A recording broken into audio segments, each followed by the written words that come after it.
Alright, what's going on, chat? How's it going? Long time no see. Hope everyone's doing well. Appreciate everyone tuning in. Try and get this camera set up somewhat. How's it going, chat? How's everyone doing? Whew. Man, I still gotta shave my beard. It's still a little cold, so I'm keeping it at the moment. But I went fishing earlier, just before, and it was quite cold. It was quite cold. So it's still in like the 40s or something, or the low 50s. And it was raining some, but I'm trying to catch some striped bass because it's the season. But I hope everyone's doing well. We have a big battle report that I'm going to try and get done for Wednesday. I'm quite busy, but I've been working on it, trying to whittle it down here and there. What I do full time is tie flies. So this is what I've been doing. I've been working on flies for rooster fish in Baja, Mexico, and then I got flies local for fly shops and tackle shops. But that being said, we need to get some more Totenkorp done. I've been so busy with my fly tying and whatnot, I haven't had much time to actually get some miniature stuff done. Just been editing pretty much and fly tying, so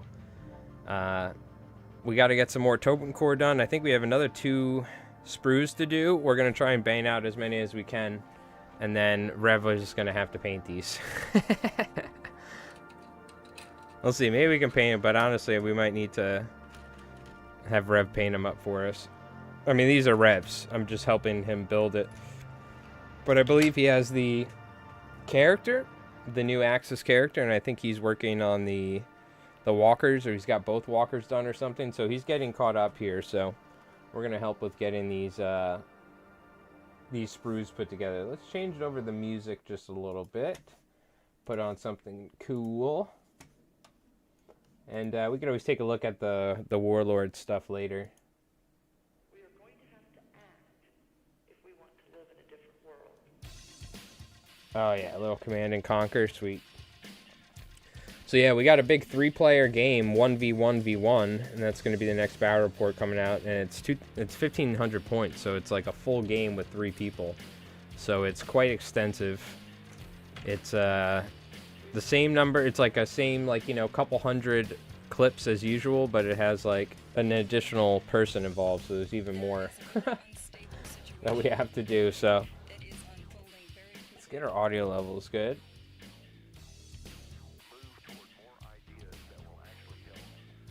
And let's go ahead, make sure the mic's not too loud, and let's get going on these. Alright, so we've already done 1 sprue. I think what we're going to do is we're going to do this. We're going to cut them all out like we did last time and put the body pieces together. Then we'll chunk them out. So we'll put little piles is what we'll do. You know, what we could do to speed up time is we could do both sprues at once. So we're going to do the 26 body. You know, let's just do that. Let's get as much done as we can here. Get our light up nice and close so we can see. How's my ISO? My ISO is still on, it's on auto. Let's just bump it up.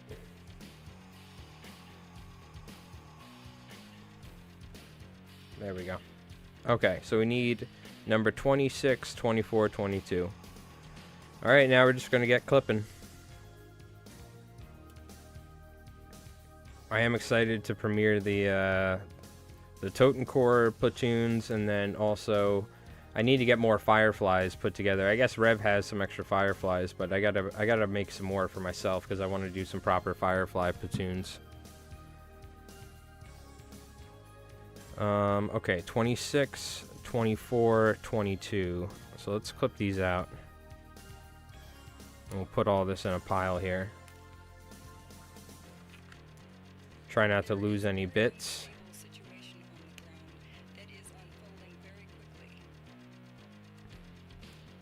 But we're gonna, I guess, try and film a game tomorrow, so I don't know what we're doing. We have to figure that out. I would like to get some like bolt action in at some point, but I know the rules are somewhat different. I need to do a refresher.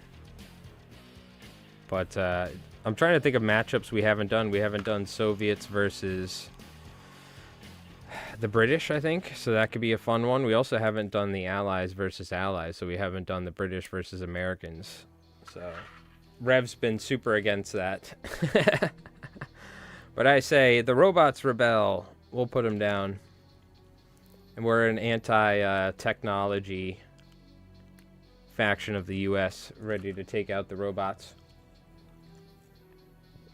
But either way, we're trying to, we're going to get something recorded here, so. Alright, so we're going to go for 9 now. I want to make sure I have these piles somewhat separated. And again, luckily they put everything pretty much in an area where it's very easy to find, which we love.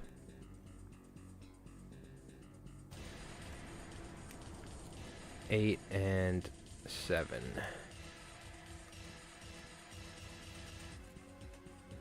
Just lower this a little.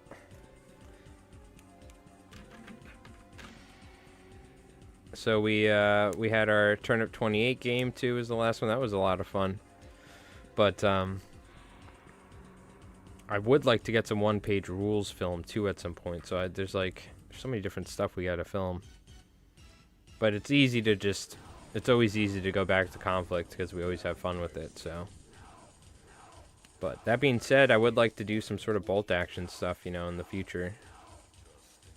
Hopefully sooner than later. Just both Rev and I are quite busy, so it's a little tricky. This is this poor sucker that has no arms, legs, just a head. And I think we went over this last time. There's a zombie that has its head cut off and it's holding it, which is very interesting. I like it. Goes against the normal zombie norms from pop culture. Alright, what do we got here? 15 we're looking for.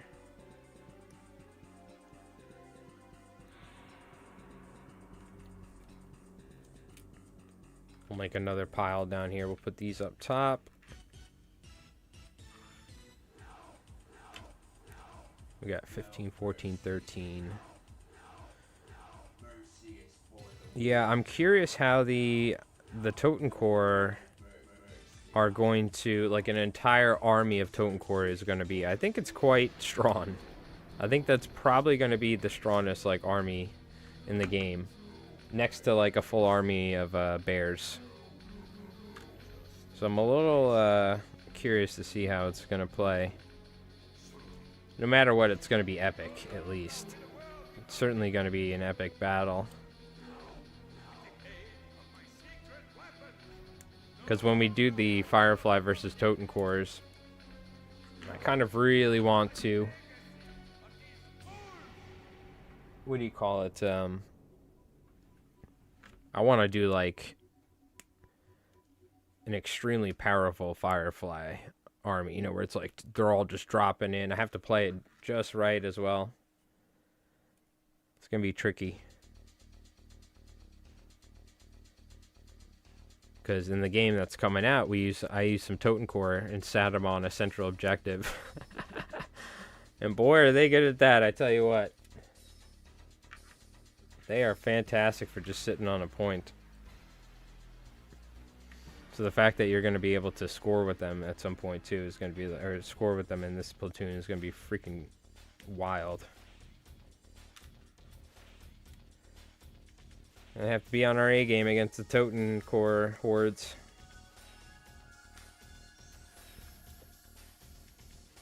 Yeah, it's going to be fun though.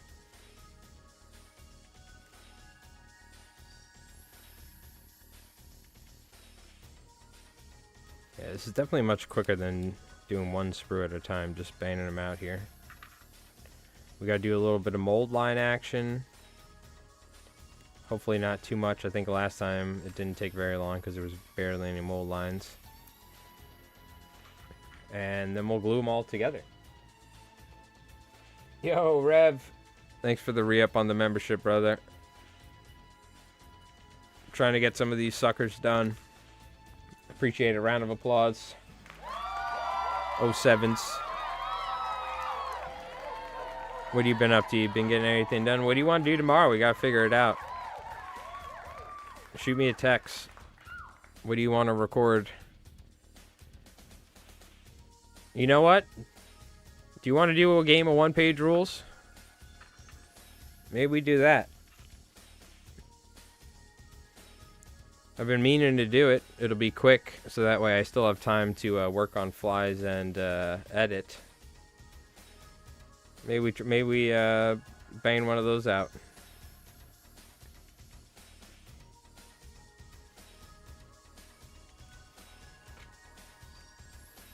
There's a couple folks that have been like, when's the one-page rules? What we could do is you just send a picture of the Nox there. Okay, cool. Where, on my phone or in Discord or something? In Discord? Or on my phone? We could do conflict skirmish with one-page rules. You sent me a real photo. That could be kind of cool.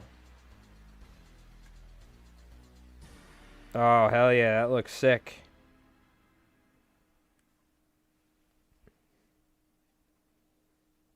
Very nice.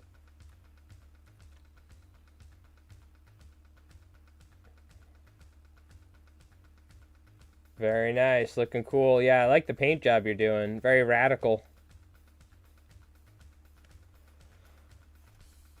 I like the psychedelic Axis colors you've been going for.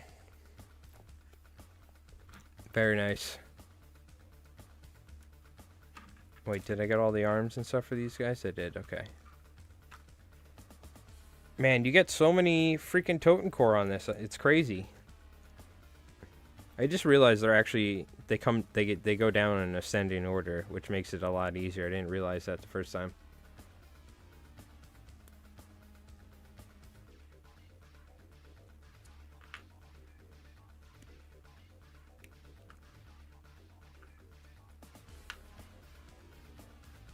Yeah, looks good. You got Discord? Put that crap in. Put that photo in Discord. Living in the dark ages. What's going on, John? How's it going?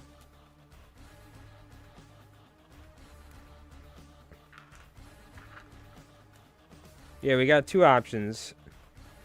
Either we play some conflict, and I say we do Soviets versus the British, or British versus Americans, or something. I don't have any lists. I don't have anything in mind. Or we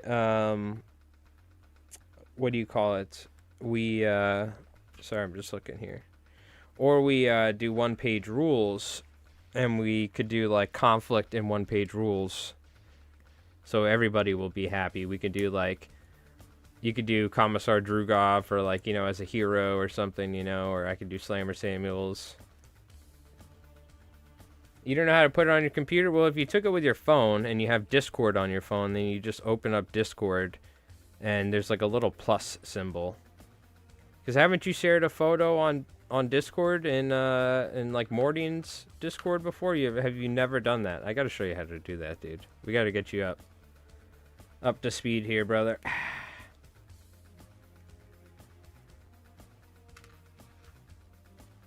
Rev's living in the dark ages.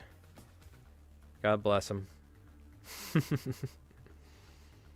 Alright, we need 32. Is that this sucker right here? Or no, it's this dude.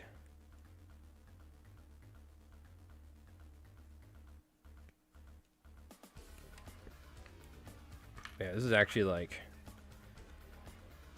quite a lot of Totenkorp you get. Now this is where things get a little bit trickier because the arms move. So 47, 36.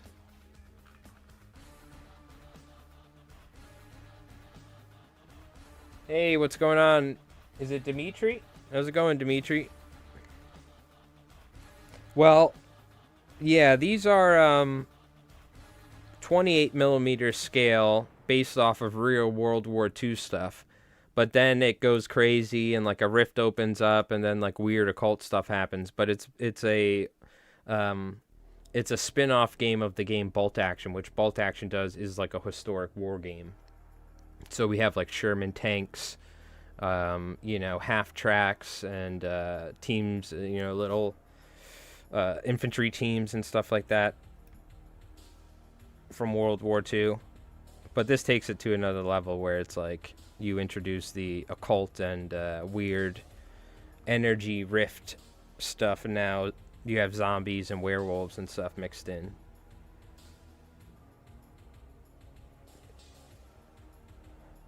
You have a Soviet list ready? Okay. Well then, why don't you already have a British list, right? A Commonwealth list. So let's you have the Merlin here, so slap a Merlin in, and let me play the Brits. I've never played the Brits, so I'll play the Brits. Just give me a cool list, something fun, and I'll play the Brits tomorrow. Then, is what we'll do. Okay, I'm getting ahead of myself here. I need to cut the other sprue first. You don't have Discord on your phone? Ah, I see. Okay. Yeah, no worries, no worries, no worries. You gotta get a new phone, brother. Thing's got like 2 megabytes of storage or something.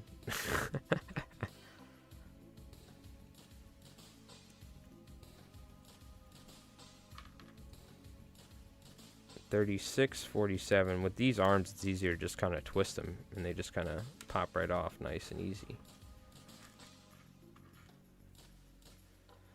Alright, let me fold this over. Oh. So I went fishing earlier. My back's already... What do you call it? My back's already kind of screwing up a little bit, so I gotta make sure I'm sitting nice and straight. You decided to build your own 1/35th scale model on Twitch a few days ago. World War II one? Oh, very nice. What did you build? What do we need? Number 27.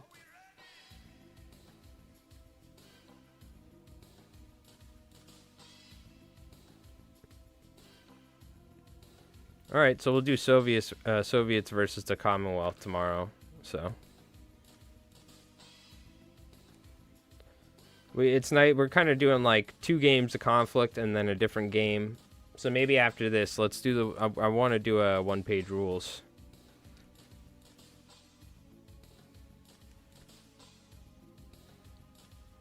Because the 1-page rules, folks, have been around since the start, so I want to...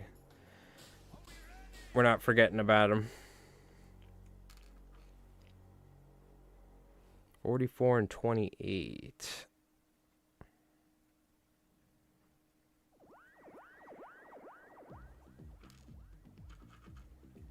Yeah, what I've really just been doing is just been... The flies. I've just been so freaking busy, and I'm going to be busy for quite a while, so... Might be a little slow on the content for a little bit, but once we get done with this, which is hopefully going to be a big chunk of money for me, then we can get back to ripping a ton of games out as usual.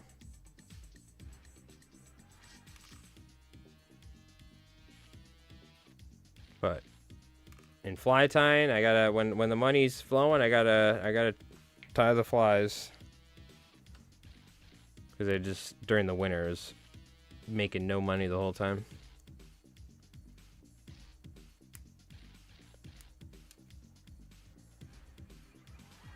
So, let's see. We'll film either like 1-page rules or something after this, whether it's with Rev or our buddy Chris, or I do it solo, whatever. And then, we're gonna do probably 2 more conflict games. Maybe at that point we'll have, or by the next game we'll have the Totenkorp and the Fireflies ready, and the terrain. I have to paint some industrial buildings and stuff like that as well. 8. Okay. Because I don't want to wait. I don't want to wait forever. It's just ended up being a release at the busiest time of the year for Rev and I. because he's doing his own thing.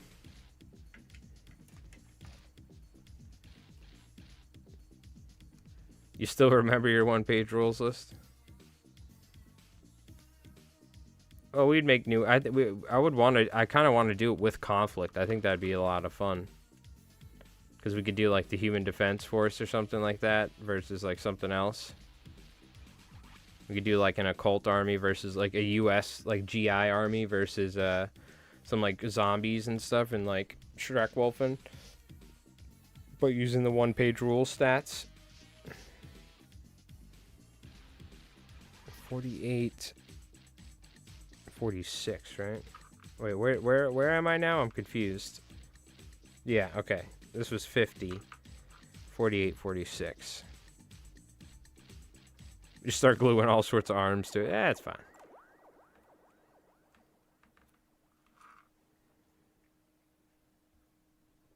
Man, you really get a ton of freaking sprues. I mean, a ton of minis on these sprues. It's crazy.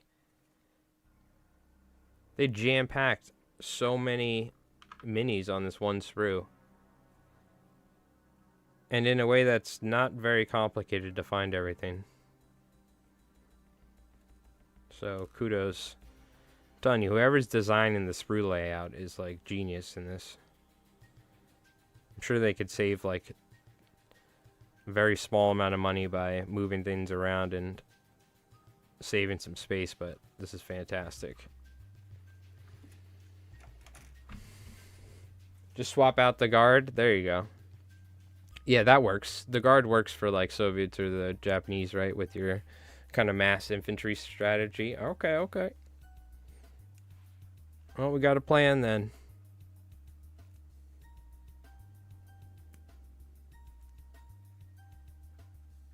I could use, like, all power armor Axis dudes. Colonel von Liechtenstein. And use, like, the Prime Brothers or, like... Or not Prime Brothers, but the Blood Brothers or something, or... I do want to try some different factions out, because I've only used a handful of factions in that game. And they've added so many factions. Actually, look, they have, like, a bolt action. You know, they have, like, community factions that people upload to the app, and they have, like, bolt action stuff as well. Or, like, you know, World War II, just generic. So, that is cool. This is my favorite one, though. This is the dude with his body split in half right here.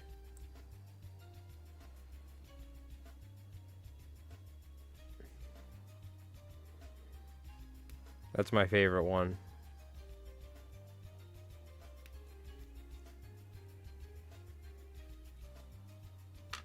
This guy's sick. 43 and 40.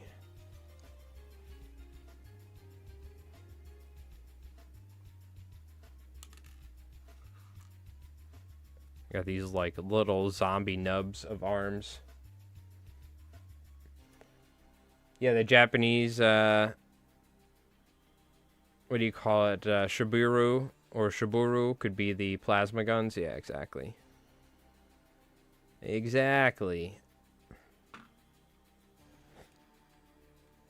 Though, I mean, we kind of have proved to a certain degree that you can just play conflict skirmish style by just having one Totenkorp model versus a Firefly, you know? But it's definitely not made for that, so it's like, it is not very balanced to a certain, you have to kind of self-police and balance yourself if you're going to try and play it like that, like we did. But I would like to experiment with that more in the future. Playing conflict with the conflict stats and rules and everything, but doing it skirmish style, so. But, you know, you have to tweak like we did with the zombies or something.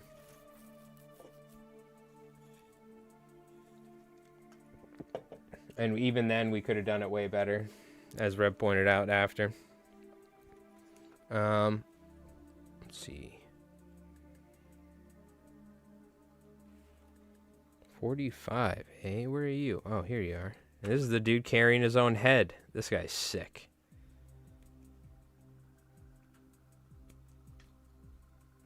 You gotta name this dude, even though there's 3 of them.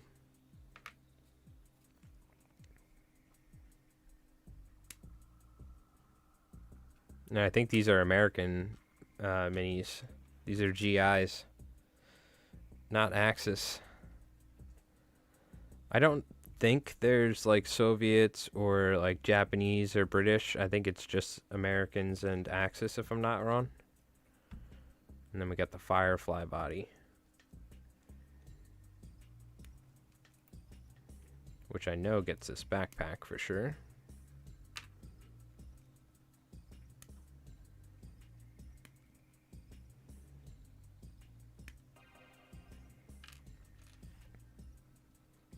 Did you end up getting the new bears or anything? I think you ordered them, right? Are you still waiting for them?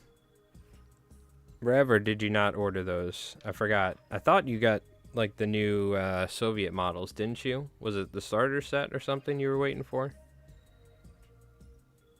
I think quite a few folks were waiting for them, because I think I saw Mordian did a stream recently or something where he...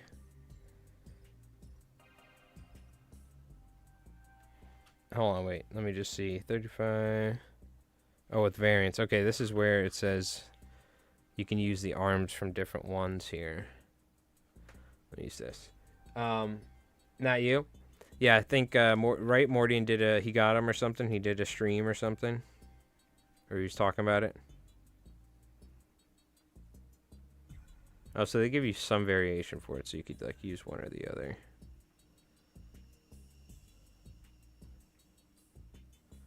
$51, $39, $38. Didn't we use some of those though already? I'm gonna use a shovel hand on this guy. He's got a shovel.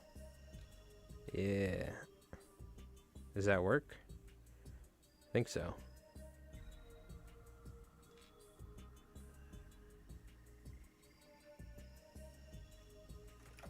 So what do we need? Which one was it? 51, which is the left hand, and then we can use this one as a right hand, it looks like, or something.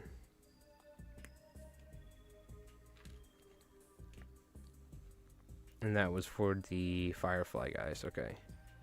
The other dude with the head.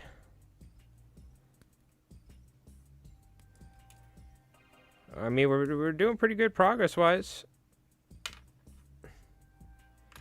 Making some moves. The scraping of the bits is going to take a little while. It's always the most tedious thing. Even though it's not bad with Warlord products, no matter what, it's still going to take a little bit.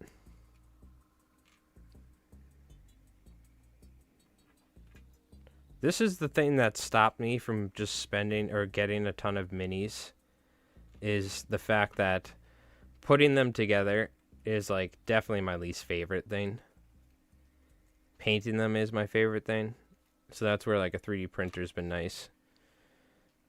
You don't have to spend as much time putting stuff together, essentially. Wait, how many arms do these guys get? Oh, I missed one on these guys.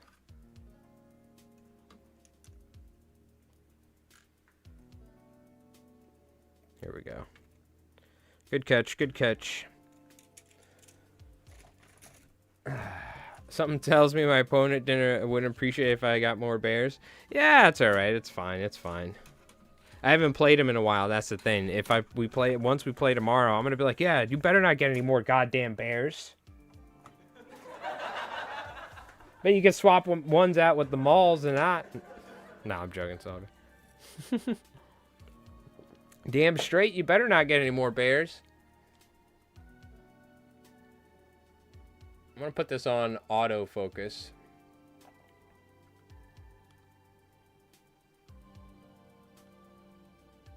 Okay. Now for the fun part, and I say fun, by fun I mean torturous. Let's work this way. Work away from... Really just cleaning up the ends from where we clipped it. And if there's any obvious mold lines, then we will fix that. Just a tiny little bit on the legs. 'Cause I'm not going to use a magnifying glass. If we can't see it from this angle, then it's fine. But it's worth taking a little extra time and just doing the mold lines.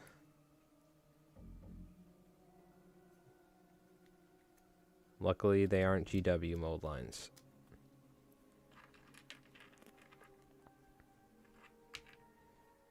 Now, this is the tricky part, is like trying not to mix up parts while we're doing this and like keep them separated. Because I just cut them all up at once.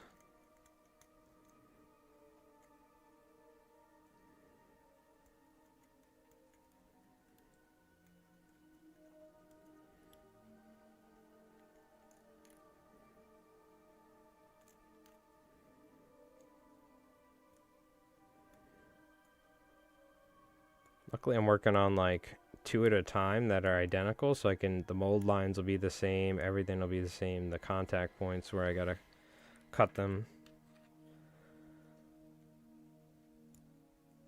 That'll make things a little bit faster.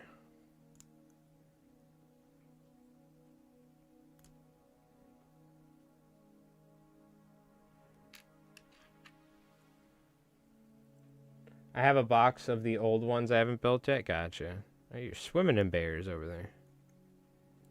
Like, you do what you want, buddy, alright? Just don't use the bears too much. They might get nerfed. That's all I gotta say. It ain't my... It's just... You know what I mean? Something tells me those bears, they'll never get... They're always gonna be good. Even if they get nerfed. They're just a good unit.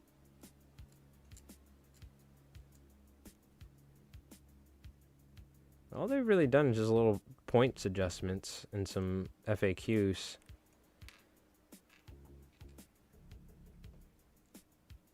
So it's not, I don't think it's going to be, if something does get quote unquote, you know, nerfed or point changed, it's not going to be crazy, so that's always good.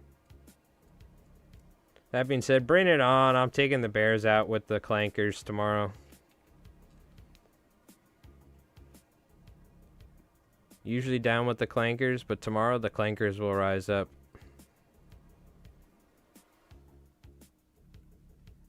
My army of robots with monkeys in their suit. Just monkey suits, or robot suits for monkeys is what they are. Ah, I dropped one of the arms. Gotta love it. Haha. Last time that happened, did not find it.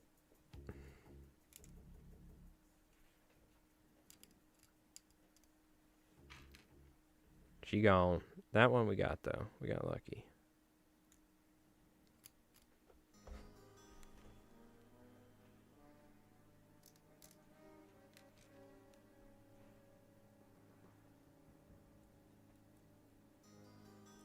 Ah!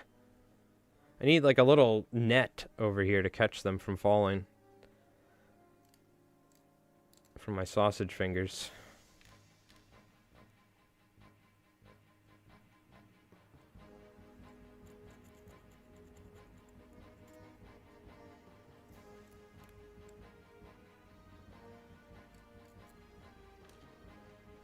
This dude's got a shovel. Watch out.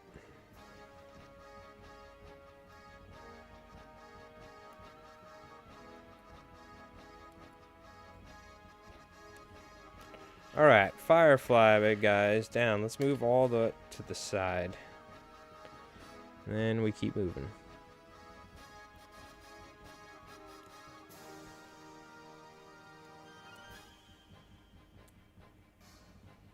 Yeah, sorry, I'm getting lost in the sauce of scraping right now. What do you call it? The new battle report's gonna be good. Good game. The 3-player games are fun. They take quite a long time, but just because I'm just looking at the amount of clips I have, I'm like, oh my god. This is, I guess just like adding like a half another game to a battle report, but I'm excited. It's always a good time. Yo, Rev, thanks for the gift sub, or gift member. Appreciate it. Going out. Whoa! I thought it was 1, but gifting 5 memberships. Round of applause if you're getting one. Going out to Combat Block, the Cheese Master, Nightwolf, Joycelyn Francis, and Joycelyn. Yeah, hold on. I'm sad. I can't even speak right now. What do you call it? And the Waysane. Thank you. It's Joycelyn, right? I'm not mispronouncing the name Joycelyn. I just got caught up on that, and I'm like, wait, am I mispronouncing how you say the name? It just is like, I haven't said that name in forever, so it's like, I'm questioning it. Like, how I pronounce it. But thank you, my friend. Appreciate it. I got hung up on Joycelyn. I'm like, what? Is that how I pronounce that? I get that with some, like, words I haven't said in a while. I'm like, am I doing this right? But thank you, my friend. Very, very kind to you. If you got a gift membership, put some 07s or put an emote in the chat for Rev, and you're gonna get some early access to some videos here and there. But really, it's just a way of supporting the channel and getting some emotes and showing off a little bit. Jocelyn. It is Jocelyn, not Joycelyn. Thank you. I was saying it wrong, like an idiot. Jocelyn. Okay, so there you go. Very valid. There's a reason why, you know, I question it sometimes for valid reasons. Jocelyn, yeah. Well, that sounds that makes way more sense.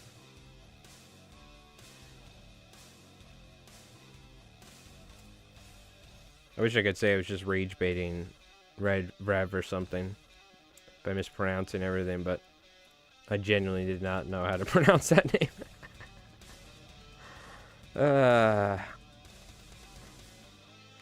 Definitely a peak fly tying season. I'm slowly losing my mind over here.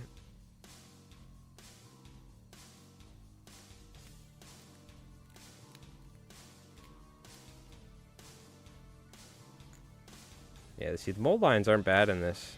Mold lines are very easy to work with.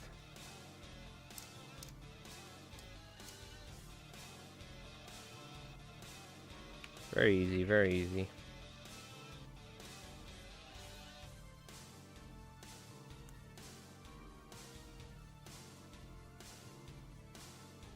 That's good. I haven't done any hobby stuff in a while. It's kind of nice, chill thing to do. Being so busy with fly tying and then editing and stuff. All right. 6 down. We have like 14 more to go. Let's go.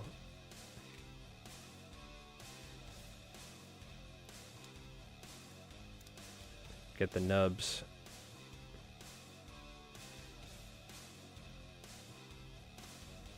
By the way, this hobby knife is extremely dull, so don't be worried. I'm not going to cut myself or anything. But it's like, it is sharp enough for me to like, for it to work. So I don't know, it just works well.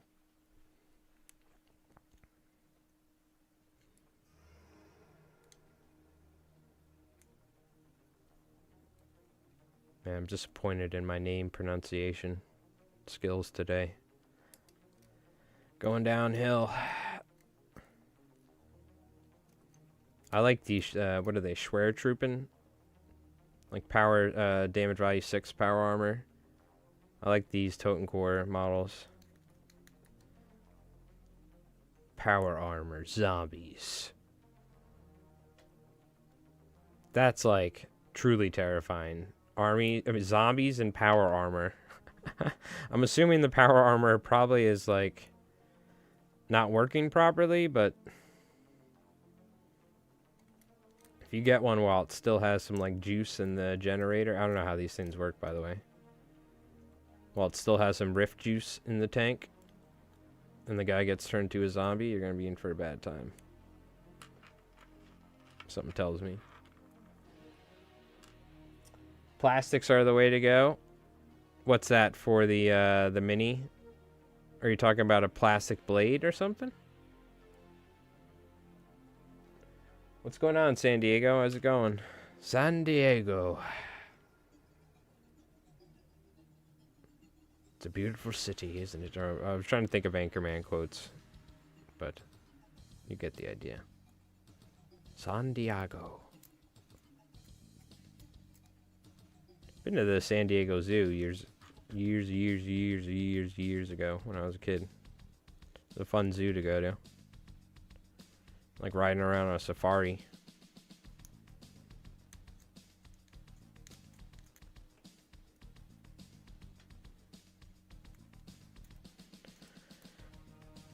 Damn, what happened to the dude's foot? Oh, the zombies? Oh, yeah. These are beautiful, beautiful sculpts. And very minimal mold lines. It's like one of the newest sculpts they've done. It seems like each sculpt they're doing with the plastic, it's getting better and better. Or they're knocking it out of the park. Not that they weren't good before, but you get what I'm saying. Definitely always impressed. Like, I don't have to do a lot.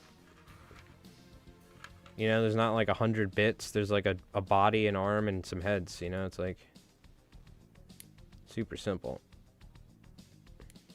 I'm gonna wait to do the heads though, because then I can just pick random heads that I want and stick them on there. You know what I mean?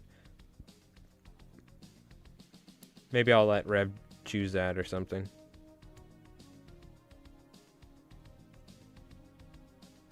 That could definitely add some character to each one, because there's a ton of variety in the heads and expressions and looks. There's only obviously certain ones like the fireflies and certain stuff and the Schwertruppen maybe, but I don't actually know if there's a specific Schwertruppen head.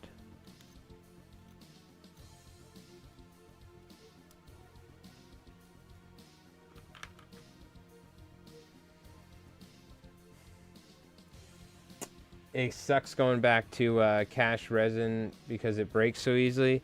Yeah, as somebody who has a 3D printer and has printed a ton of Warhammer, all of my like miniature agnostic game stuff, this and that, when I drop a 3D printed, particularly a resin 3D printed, because if you have like a FDM printed miniature, like the one that Rev prints for us, that thing you can drop it and it's like super durable.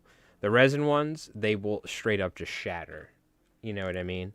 And it's not like, a lot of times with some of the way these things break, like you're going to like lose chunks of the mini as well. So there's a good amount of times it could break in a way that's okay. But there are times where I've had to like break out green stuff and fix the whole mini. You know what I mean? Because we dropped it while we were playing Warhammer or something, you know?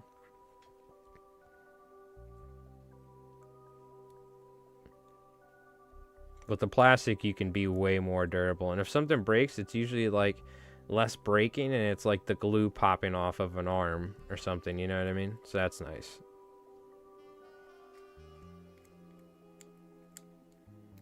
That is nice. Faux show.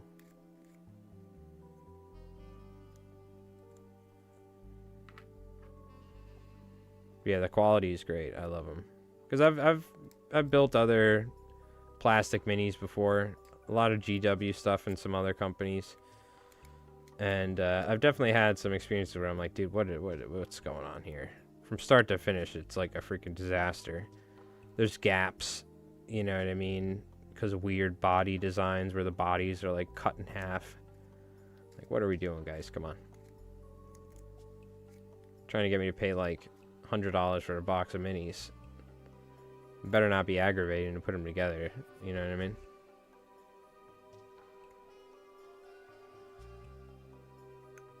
It's supposed to be fun. This whole hobby thing. Oh god. These are tiny, tiny, tiny little nubs of arms. These are easy to go flying out. I'm not even gonna worry about the mold line on these.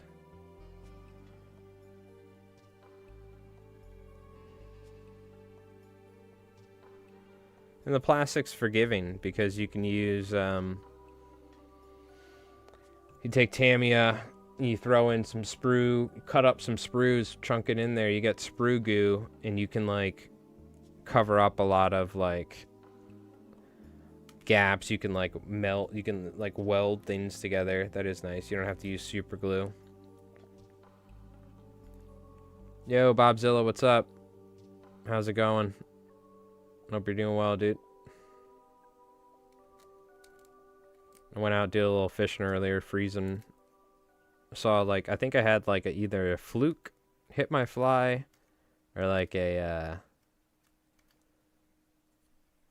sea robin or something, and I saw like a shad boil, but still no bass. I've been seeing freaking some reports and people have been sending me photos, but Jamaica Bay right now in Queens is apparently pretty hot. Good amount of fish out there. Cause you fish, right? I'm not tripping. You watch our fly tying stuff, right? I'm not. Yeah, you do. Yeah, you got a Regal recently. It's hard. It's hard for me to remember everything all the time. I didn't even know how to say Jocelyn.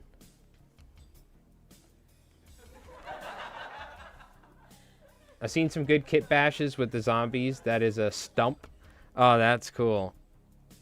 Do you mean like an actual tree stump or like just a stump of a body? Either way. There's some really good zombie sculpts that aren't the Warlord stuff too. Like I do like some of the War Games Atlantic stuff. They have some cool stuff.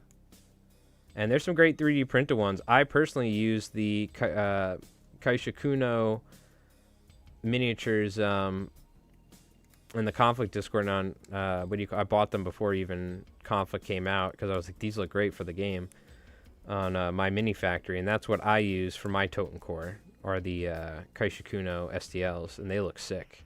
They have their own like kind of personality to them that I think kind of fit the game. Because we've talked about before, bolt action and Conflict. Less Conflict, but more bolt action. There's like a goofiness to the miniatures. Oh, you're talking about this dude. Yeah, this guy. This poor sack of bones here. Yeah, I've seen some where people have been... maybe it was in the K47 Discord, or it might have even been like Cosmic or somebody did something cool and posted in our Discord. I forgot.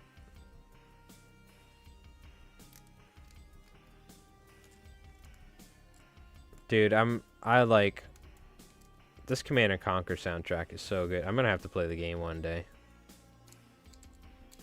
That might be a fun thing to do on stream. Play Command & Conquer Red Alert. Because it's like Conflict 47, the video game almost. You know what I mean? In RTS.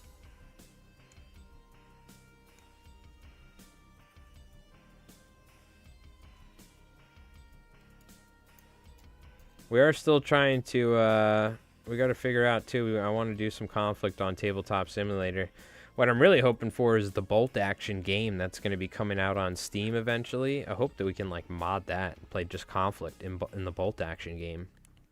Because there's going to be an official bolt action game on Steam where it's literally playing bolt action but on the computer. You know what I mean?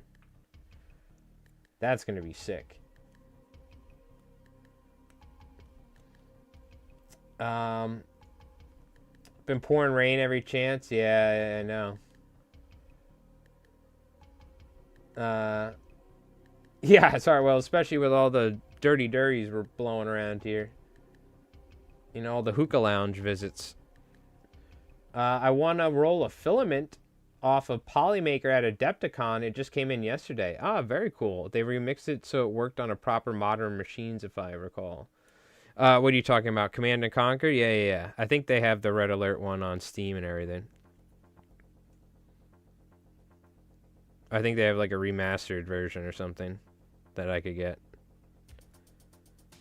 I just don't have time. That could be like a fun wintertime thing or something, or summertime. Springtime and fall are generally like my busiest time of year for my business, so that's why I'm super busy, but we still got to stay on top of everything, make videos and stream and do everything. Might just be a little slower than usual at the moment.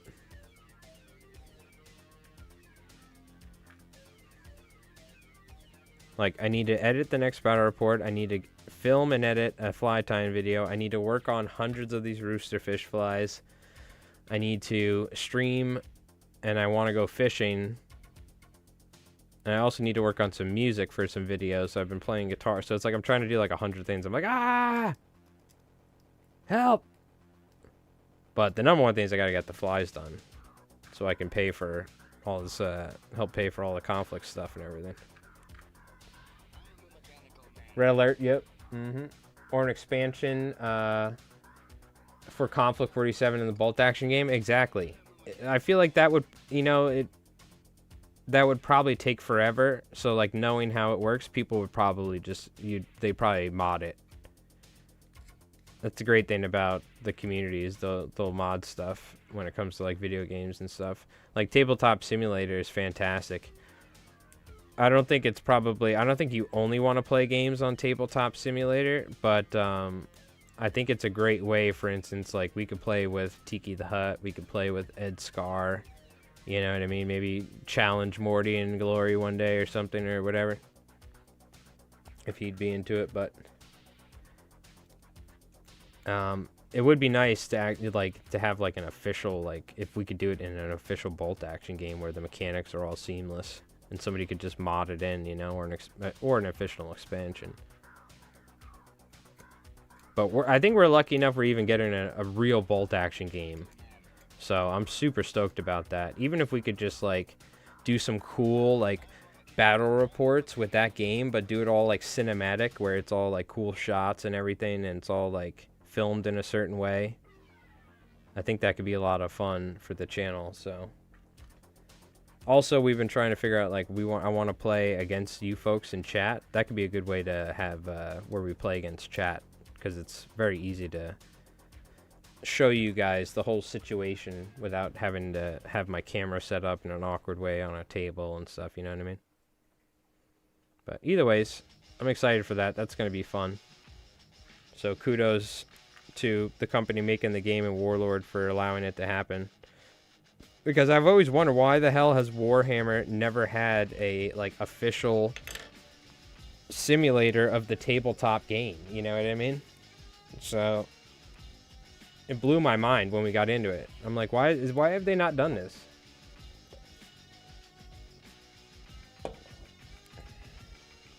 It was a little clunky when you use it. Yeah, that's why it's great to have like a dedicated game that's coded specifically for like a tabletop wargaming thing, you know what I mean? That's why I'm excited. It's going to have the bolt action game's going to have animations. You're going to have your dudes move, and they're going to move. If you pass your order test, I'm assuming you'll roll your order test, and then there's an animation of like the half track driving up forward. That's going to be sick. Like imagine that with 40K and having like your Blood Angels, your Sanguinary Guard, the old ones with the wings because they look cooler, like dropping down like and like an animation of it. Because they have some like tabletop like RTS games, but not like and they have some turn-based games, but they don't have like you can't officially play like, you know, like proper 40K on the computer unless it's Tabletop Simulator or something. So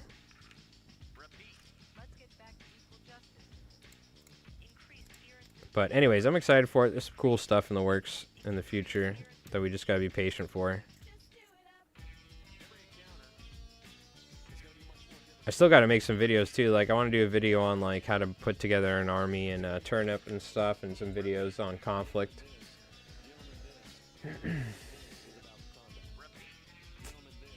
It's blowing your mind. You have a dedicated simulator. Warhammer is because they won't give you an IP and they don't want to lose money if people aren't buying. Well, that's the thing, right? They're like, well, they probably determined, they're like, we're gonna lose money on our extremely exorbitant cost of real miniatures. You would think they want people to play the game, and then they're going to actually get the miniatures, you know what I mean? Which is probably what actually happens, but yeah, I don't know, dude. I'm the belief of like you want to, whatever you're doing, you want to try and promote it in all sorts of ways that's positive for the game, you know, and that helps. But whether it's a game or whether it's your own music or your stream, whatever you're doing. I don't know, your business. But whatever. We don't gotta rant about GW the whole time. That always ends up happening. I always end up kissing Warlord's ass and ranting about GW.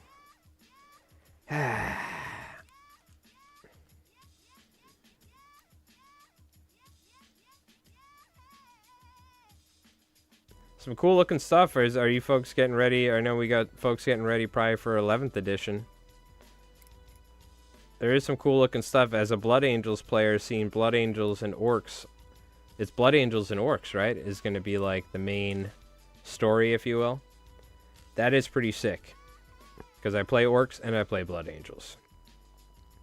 That being said, I don't think I'm going to buy any minis or anything like that. I already, like, if I'm going to spend any money, it'll probably be on something conflict related or something.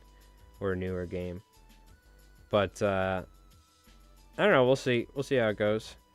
Don't hold your breath though. I don't think we're going to be playing much Warhammer on the channel. Because we already did that and people did not want to watch it, so... There's definitely enough channels that are doing Warhammer already. We're going to feature other games, so.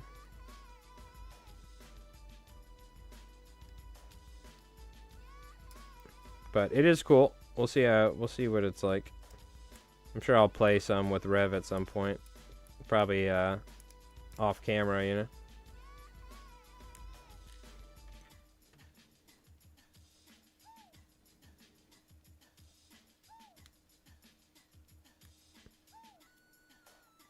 Might give us some interesting lore, but I'm a little apprehensive about any new lore as well. Especially with my beloved brothers of Baal, or sons of Baal.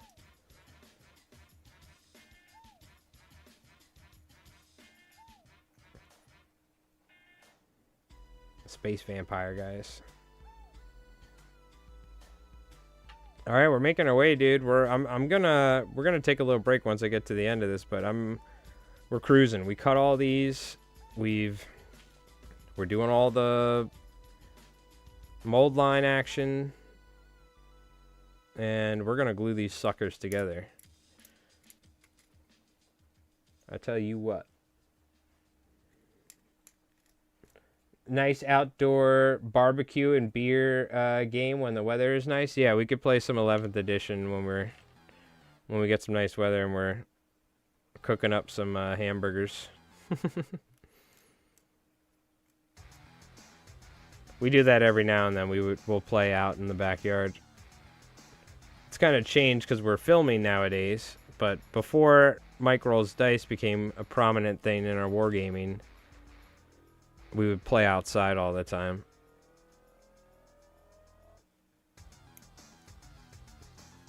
And found out that we need to use neoprene battle mats and stuff otherwise, and use actual terrain and not L-shaped cardboard terrain, because the freaking wind, it'll start blowing like 30 miles an hour out here, 20, being by the ocean. Next thing you know, like the L-shaped terrain goes flying off the table. I love firing up the smoker, having the keezer and garage doors open, playing. See, you're in the garage at least. That's nice, because at least if it starts raining or something, you know. We've been lucky. We haven't had it rain on us, but you usually got to do it when it's like blue skies. And you also don't want to do it when it's like straight up August or like June or like July when it's 90 degrees, because it gets so hot. So it's like kind of like when it's a nice day, nice time of year for it, we'll do it. Like September is a good time for it, for sure. Or late August, maybe. Or like May or something. Early June. And we also have a ton of mosquitoes and stuff out here in certain areas. Last time we were getting, I think, destroyed by mosquitoes at Revs because he was right by the water.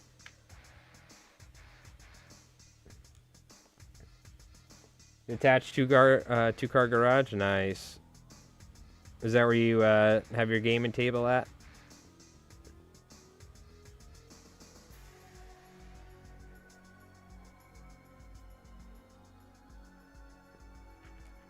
We got our nubs.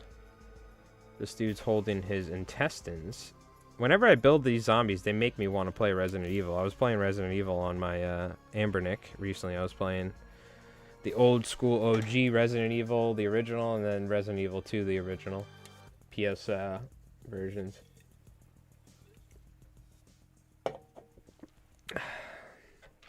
All right.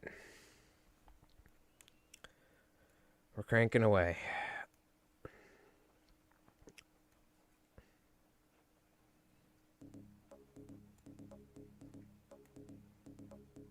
Alright, so tonight after the stream, I need to get back to fly tying, and then I really do... I do have a lot of editing to do, so... I should probably dedicate some time to that as well. I'm hoping to make it by Wednesday, have it out, but it might be a little delayed. We'll see. This is a massive... Or this is just a chunky game.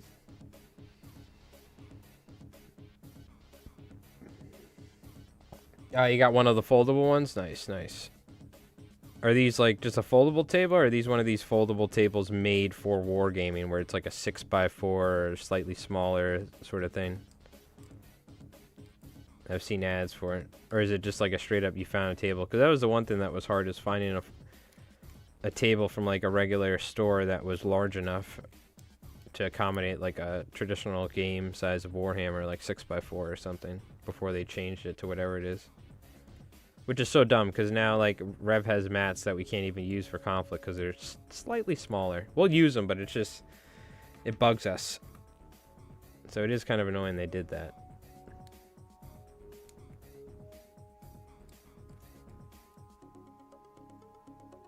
It was better for me as a melee player, don't get me wrong. As a Blood Angels player, I did like that the board was smaller. We'll not complain about that. As a consumer, I was a little annoyed.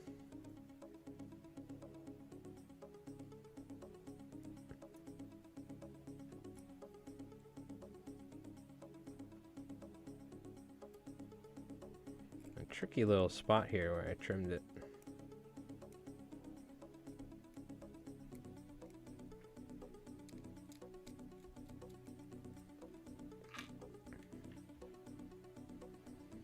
I'll run out and check when you go to the hookah. Oh, okay, gotcha. Oh, you snagged it at Nova the one year? Oh, so it's like specifically made. Cool. I was checking out some of those because I was thinking about what am I gonna do. We went with a different option. Rev, who's a handyman, not by trade, but just he's handy with certain tools and stuff. He just cut up freaking pallet wood and made us a 4x4 table, and then we put a hinge on it. Was that, did you just come up with that, or I told you like I need a way to be able to have it drop down? I need like a collapsible table. I think I told you, right? I was like I figured out like we need to do something, or maybe you just made it. I forgot, one or the other. But it works good. I think I'm worried that it will just break at some point and the legs will fall or something. So I do want to like support it better. When Chris was like leaning on it the other day, I was worried a little bit because I could see it like bending on the legs. I'm like, all right. We got to get some sturdier legs on here. We'll do that at some point. Because I have no room in my room. Which is ironic, because it is a room. You would think there would be room in your room, but there's not.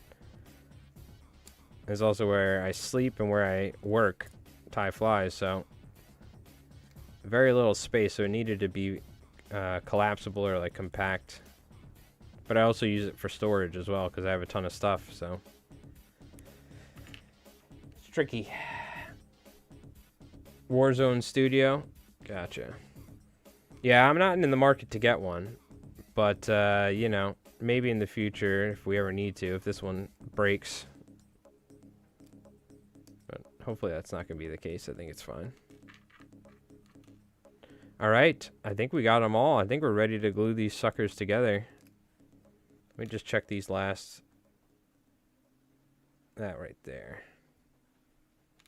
on the bend. The old bend. I could probably switch up the music a little too. Maybe go to some chill Resident Evil stuff.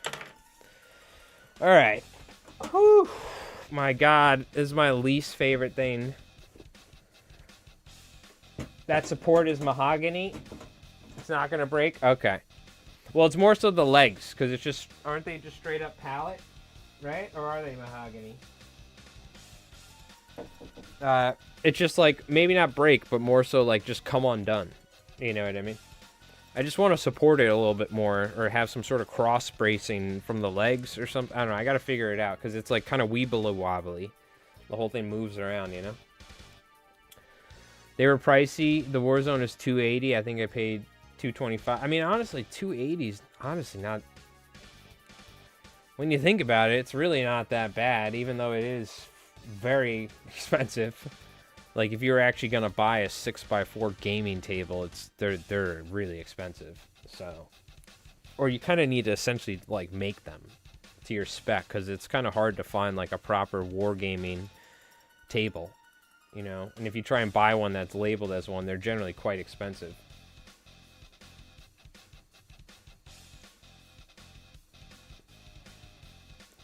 That's the way I looked at it. It's a permanent table that stores above in the garage. Yeah. Well, there you go. Perfect. All right. What do we got left? We got to cut all of these suckers out. Let's just do this real quick.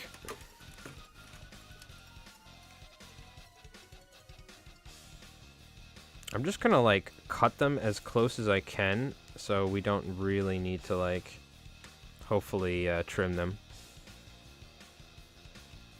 There's a little bit... It bugs me every time. I have to, like, file it or, like, trim it, you know? You don't have to, but it is annoying. I do wish these kind of came pre-cut. It probably does save them a little bit of money, having them on the sprue like this. But I do kind of wish these were like pre-cut and like filed down.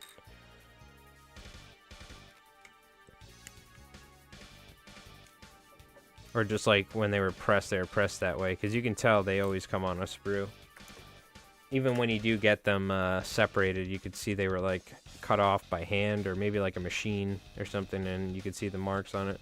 It'd be cool if they were just pressed like this. Oh, I shouldn't also be spinning the whole thing around. I should just be going at one angle, one way. So like this.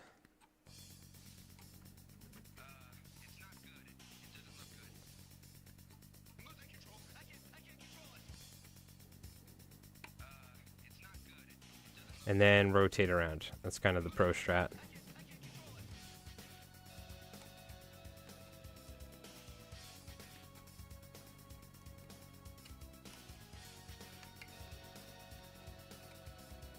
It'd probably help if I didn't destroy these pliers cutting all sorts of wire and stuff over time, but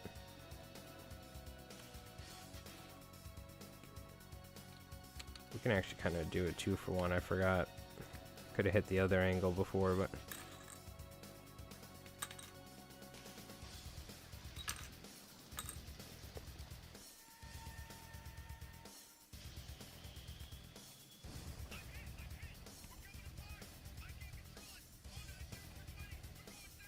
get all the bases done, and we're ready to glue up the rest of our zombies. The rev zombies.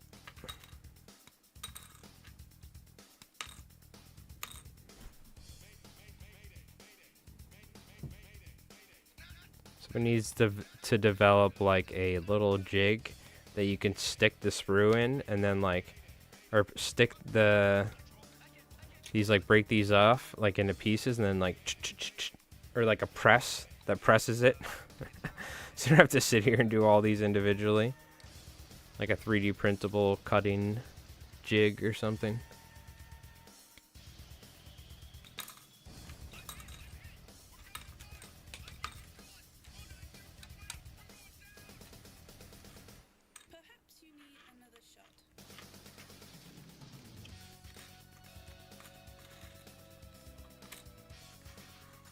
sure I'm not mixing up arms and bits here.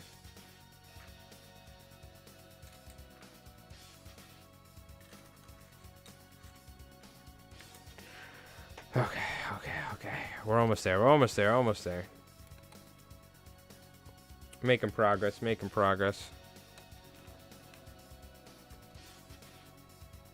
What time is it, by the way? Oh my god, it's already 9 o'clock. I don't think we're going to get all these done, but we're definitely going to glue some of them up, so. I did get started later, though, so that's okay. We can stream for a little bit. We got time. I do need to get more work done, but...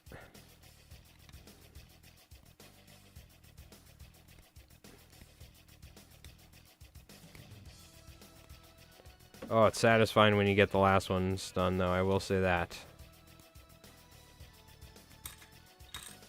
I will say that.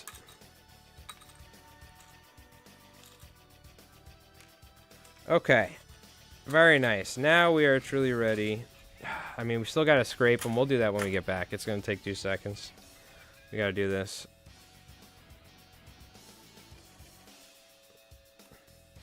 Otherwise, you just see the cut marks, so it's quite annoying. I could glue them and let Rev do it, but it's awkward when they're glued, so it's better just to do it, you know what I mean? Let me do a couple right now. I'm just stubborn. Maybe we'll just do it all right now so we can glue. Just get it out of the way. I usually am able to get in like 2 passes though, which is nice. And I'm trying not to go too deep. I went a little deep there. Like that. That's way too deep. We'll go back.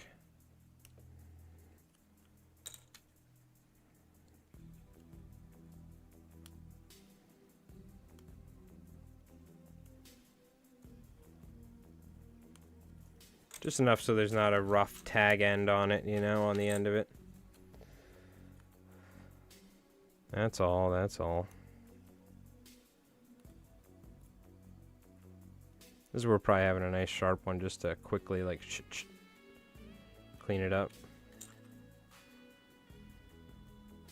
I don't know if I'm going to be able to sit and get all these 20 done. We might need to take a break before that, though. I'm getting to the point to where I'm getting, like, antsy. Does anyone else get this? I get it to where I'm, like, working on these, scraping, and I have, like, so many of these to do, and I get this, like, feeling where I just have to, like, take a break. I'm, like, getting this, like, antsy feeling about it. Like, God, when will it end? And it also has to do a little bit because of my back, so it's, like, a combination of, like, annoyance or something, you know what I mean? All right, speaking of which, let's take a break. We'll do this when we get back. We'll take just a couple minutes here. We'll throw on, how much longer we got on our red alert? Oh yeah, we can let this rock out for a bit longer, so. Chat, I'm just going to run and grab a drink real quick. I hope you folks have been enjoying this chill sort of miniature-related stream tonight. And we're going to continue working on these and get as much of it done as we can tonight. Yeah, try and bang these out. So don't go nowhere. I'll be back in just a moment. We're going to just play a little tunes. And I'll be back to keep working on the Totenkorp. Appreciate it, chat. I'll be back in a sec.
We are back. We are back. Thank you for being patient, chat. Let's go ahead and, now that I've stood up, stretched it a little bit, I'll keep scraping these, then we start gluing. I gotta get some editing done. I'm fly tying as well, but I think after the stream, I gotta edit. Hop in Discord and chat with Frosty and do some editing or something.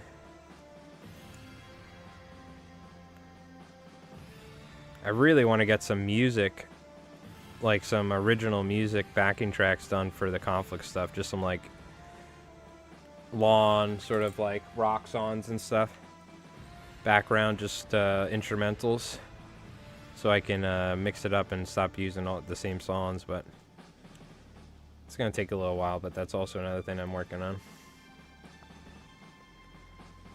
But I have to like go, I'm probably going to end up going to my buddy's studio and like recording the songs eventually once I get them where I like them, so that's going to take a while. Yo, Cosmic, what's up? How's it going, dude? How you doing? I hope you're doing well. Working on Rev's Totenkorp Horde. He's been busy painting and building the characters and the mechs. And I'm finally getting some time together to do some Totenkorp. Yeah, we're making some zombies. Yes, sir. We cut all the rest of the sprues out, scraped them. Now we're doing the bases, and I'm gonna glue them.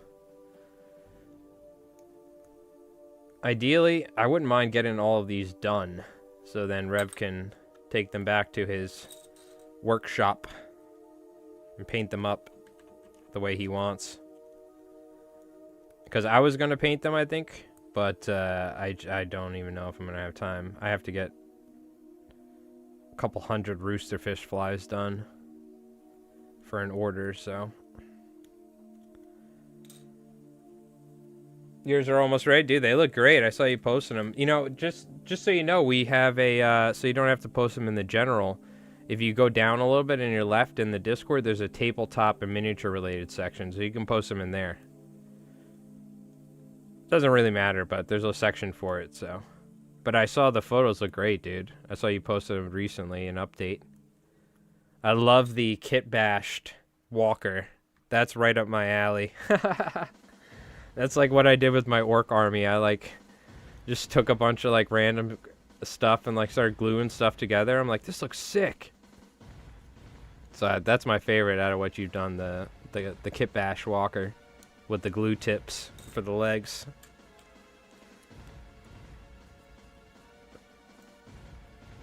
But yeah, I saw they look great, dude. I love your painting table. Painting table / palette. That's my second favorite thing.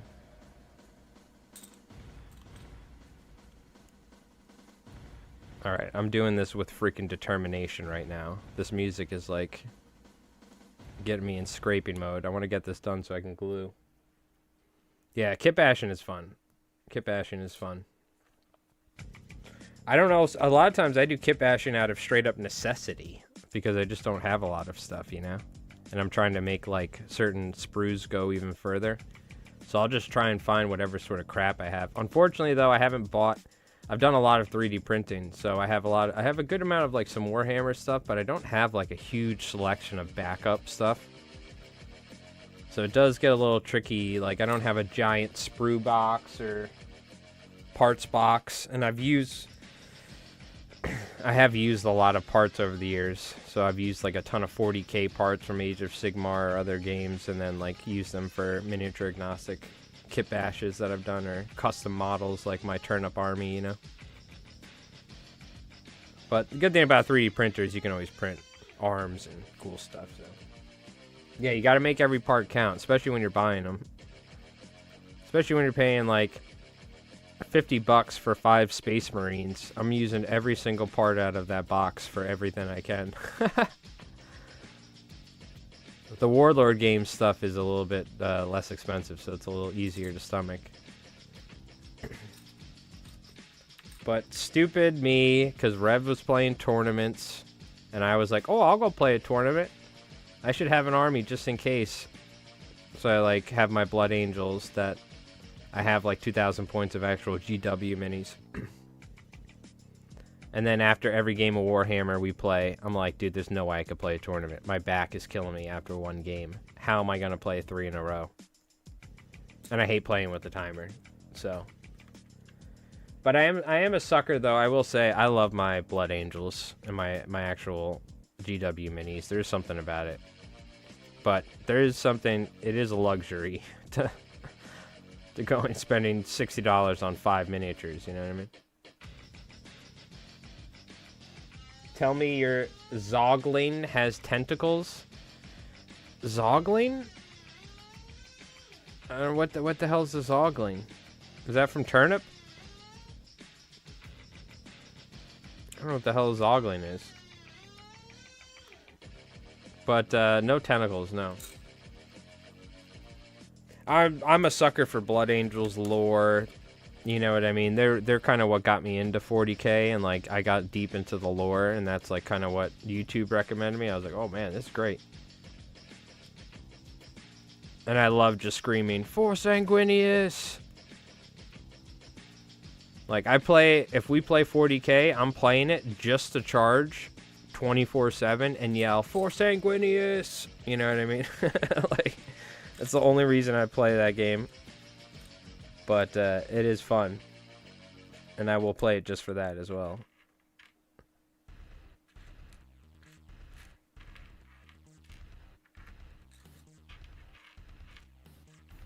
What happened here? Did one of the arms move? We got things moving around over here. The Evil Doctor for 40K? Yeah, that's sick.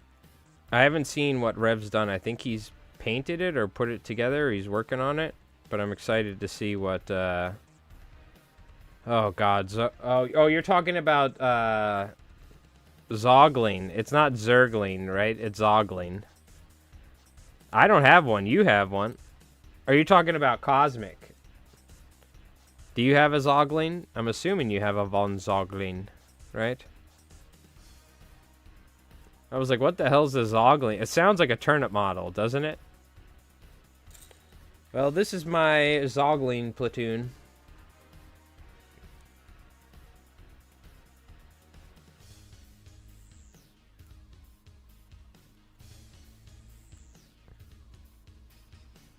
Dude, we also got a freaking pirate game we gotta do. Man, we got so much stuff. Don't buy any more crap. Don't buy any different games, Rev, alright? we gotta catch up. We were all caught up, and then all of a sudden, everything hit us at once, and now we're behind. You have one and a proxy one? I'm gonna proxy one. I don't know what I'm gonna do, but I also might just use Rev's. We're never gonna both play, like, 2 zombie armies. And we have technically 3 Axis armies between us. We have my little Peacock army. We have Rev's Occult army. And then we have Colonel von Liechtenstein and the Green Hand. So I can always just use the Rev stuff. So I don't necessarily need to... that's the lucky thing about we're both playing certain armies. I don't necessarily have to get one or make one. 4 now, because this is technically an army in itself, which is going to be, what, 30 zombies? Oh, no, it's more. There's like 15, right? There's like 15 on a sprue, so it's like 45 zombies, 2 walkers, and the hero, which is like an army in itself.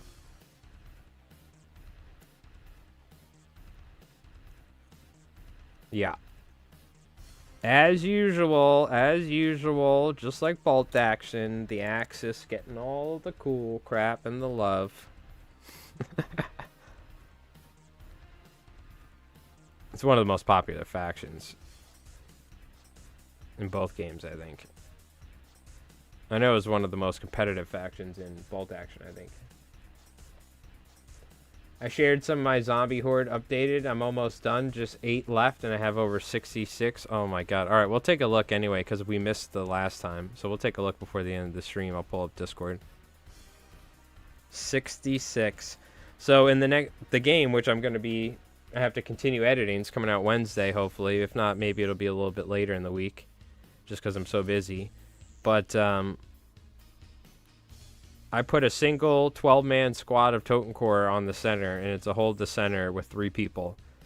And I'm telling you right now, I'm not going to spoil anything, but as expected, those Totenkorp, I thought they were going to die much sooner, but they lasted quite a while. So, which I think is, if Totenkorp in the game, you kind of know it's going to happen, but there's been a couple times I've used them. What I found is you don't want 6-man squads of Totenkorp. 6-man squads are too easy to pick up, because you can roll a d6. You can get a 6 and get 6 more zombies back, so you have to kind of use 12-mans, in my opinion.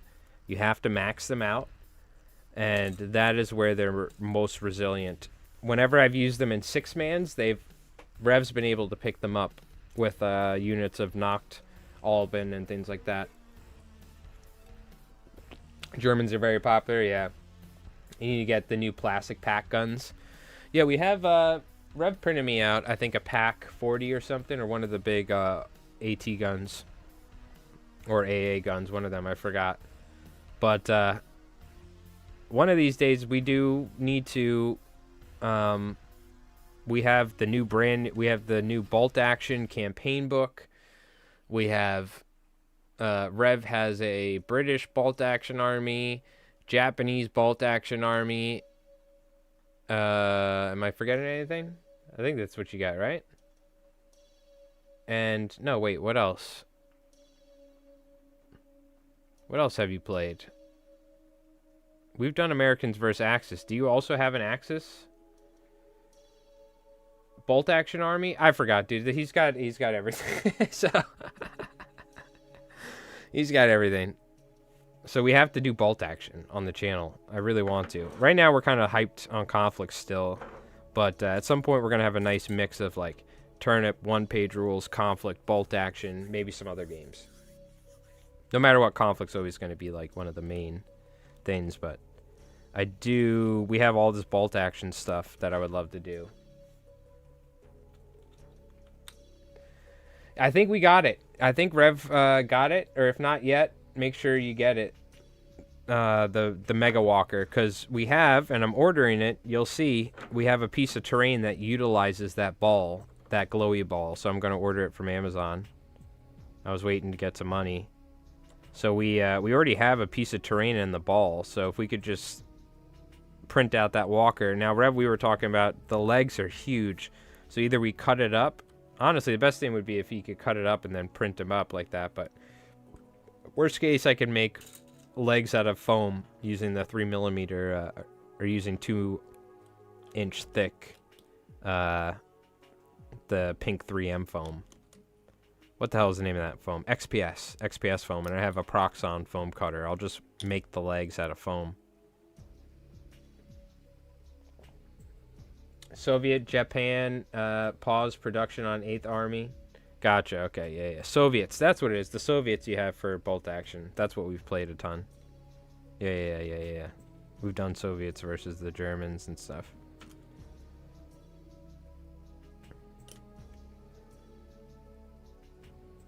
Yeah, let me know. I'll get the file if you haven't. Or I'm sure someone could share it with us. I'm having trouble with the link. Just saw it in the store, though. That should work. All right, let me know. If not, I'll download it. You let me know.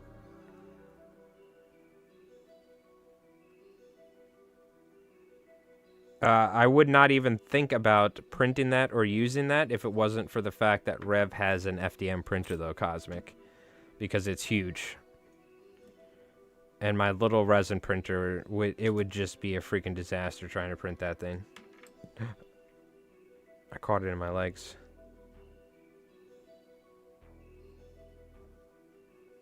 Damn it, I'm dropping everything, dude.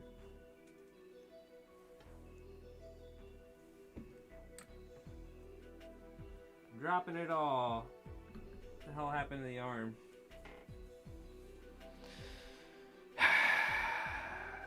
I'm like dropping everything nowadays. I didn't hear it hit the ground though. Is it on like my pants or something?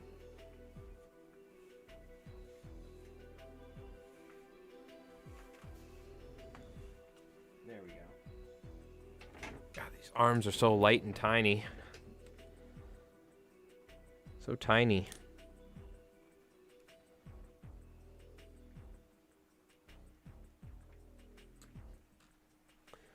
All right. Let's get to cranking these out. Yo, Gabriel, what's going on? How's it going, dude?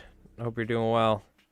We're working on Rev's Totenkorp Horde army. And these are the last of them we got to put together. So it's going to be a little bit, but we are going to finally premiere the Totenkorp Horde platoons and all that. You got the buddy to print it for me? Nice. One Nox Zaire done. Complete with the pink tiger stripe camo, purple rift glow, and authentic battle damage. Authentic battle damage. Ah, so did you consult the Tank Museum on YouTube and the one guy who's the really good host and take looks at examples of real tank battle damage from the Battle of Kursk or something? Or how? Where are we getting these claims of authentic battle damage? That's what I want to know.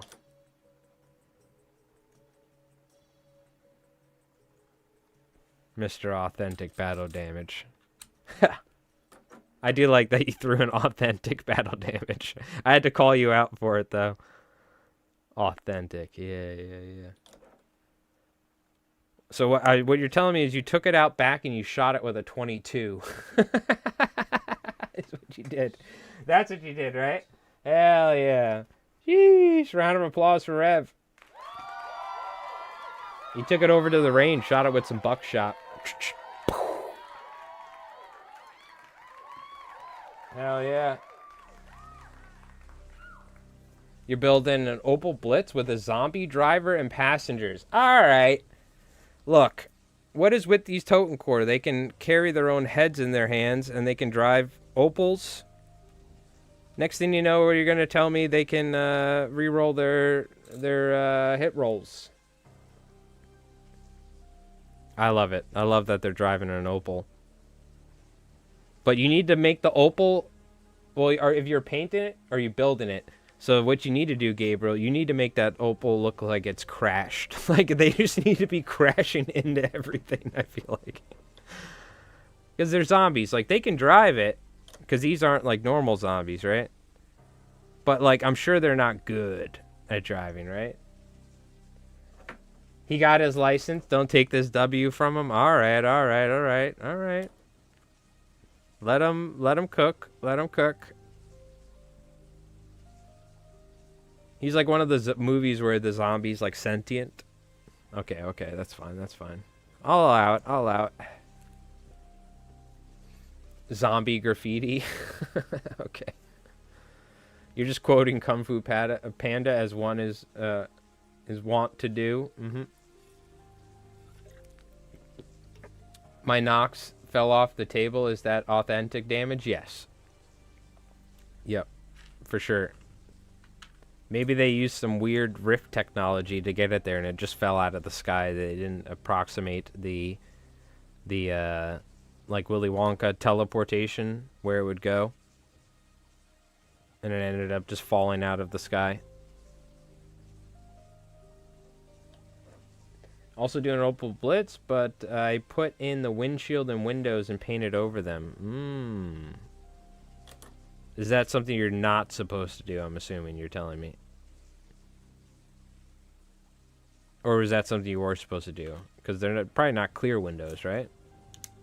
Or was it like the Warlord kit and you got like proper windows with it and then you accidentally painted over them?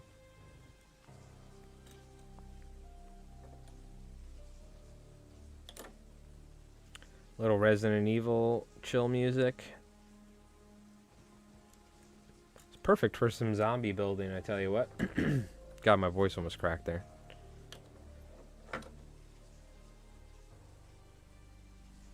I couldn't be bothered painting the inside. That makes sense. I'm with you on that. I go through phases where sometimes I paint just to get it done, and then I get paint to, like, do, like, you know, put a ton of hours into certain stuff, but...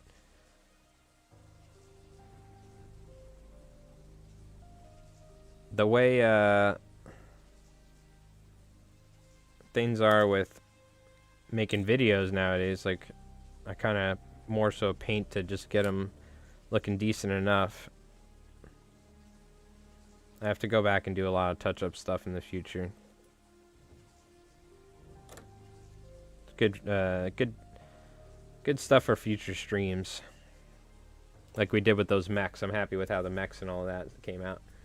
Yo, Gabriel, get some 07s in the chat. Thank you, my friend, for the 10 spot, the super chat. Very, very kind to you. Very kind to you, my friend. We have a new battle report's taking a while, but it's going to be a full point, 1,500 point 3-player game between the Axis, the Commonwealth, and the Japanese.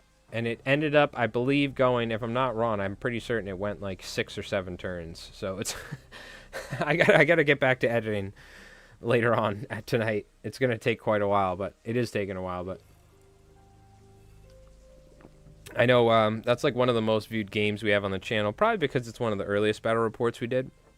But even after, it still gets a good amount of views, is our 3-player game. So I'm excited to do a 3-player game now in the style of battle report that I do. And, you know, a little bit more polished than the last one. So, though I've been quite busy.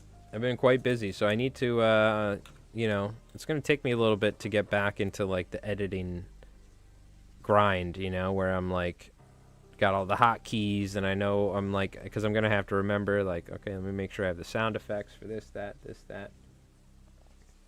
You did a 5-man capture the flag. That was crazy. Oh, dude, that's sick. Is that like where you did intelligence sort of thing, where you pick up a flag, for instance?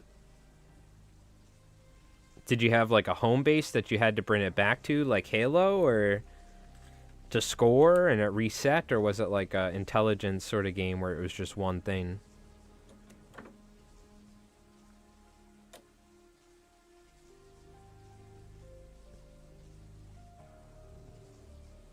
I like the idea of that, of a capture the flag, but the flag resets every time you score it. You know, like Halo, like imagine Halo 2 or Halo 3. Imagine a capture the flag game. I want to try something like that, because the intelligence game sucks. It's cool, but Rev can just run off the board with like his Nachtjäger, right, or something. That's one of the reasons why we don't make a lot of those battle reports, or the demolition one, because I remember we did the demolition one. We set up, I think it took us longer to set up the game than it was for Rev to win on turn 2 in bolt action, by just running up to my building with a veteran unit of Soviets and blowing it up. And I was like, this sucks. So I love the idea of some sort of intelligence sort of game, like a capture the flag sort of thing, but where it's like not over if somebody just runs off the board. Because that's kind of very anticlimactic, you know what I mean? That could be cool. That could be a fun way to do US versus US, or US versus Brits. Because Rev hates the idea of doing like the US versus the Brits because they're allies. Because I keep bringing it up, he doesn't want to do it.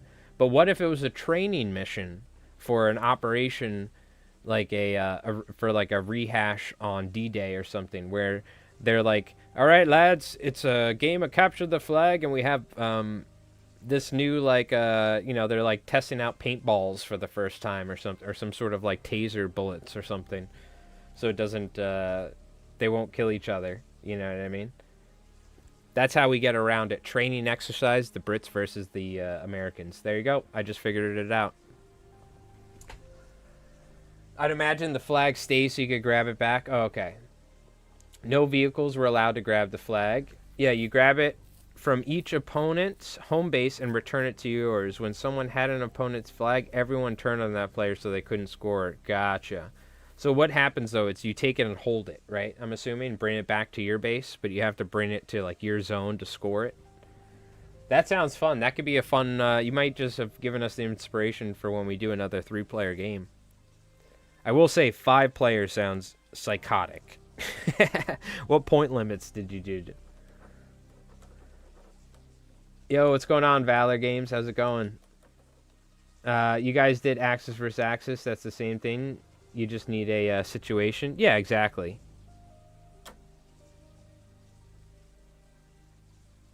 Well, of course, it's easier for Rev in his mind to wrap Little Peacock being the, villain trying to seize power. Rogue robots, that was my thought. Down with the clankers. Or, so it could be rogue robots, or it could be anti-technology Americans. You know what I mean? And they had some of the robots, turn on them, or something happened where they were like, we need support, and they were like, you are not valuable to the mission, and they left them. And that turned this platoon of American Fireflies, or, Paragons, into, anti-clankers, anti-robots. So they're like, these goddamn Mark IIs taking our jobs. Down with the clankers! You know what I mean? Like that. They took my job! 1K each? Okay, it's still a pretty substantial game. Still pretty chonky. I love the power dynamics of having another person at the table, because it would be like, all right, we got to stop Rev right now. Rev's out of control. And then it would be like, all right, never mind. Chris, you're doing way too much. Rev, let's work together. It could be a religious thing. Yeah. I saw Mordian did that with, the Mormons or something like that, which I thought was hilarious. Mormon extremists, which I thought was so funny, the title. Or something like that. But what do you call it?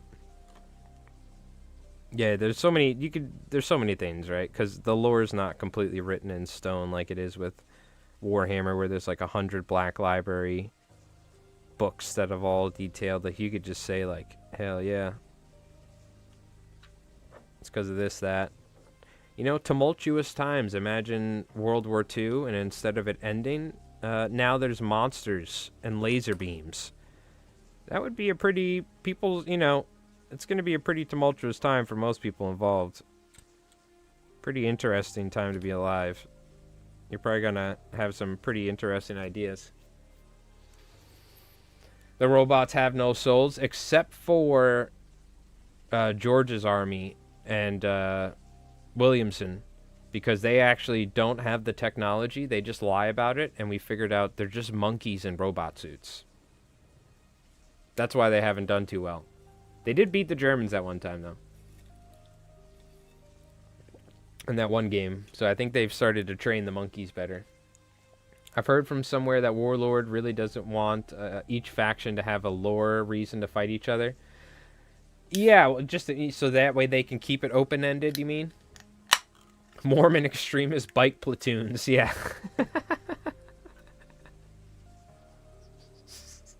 So silly.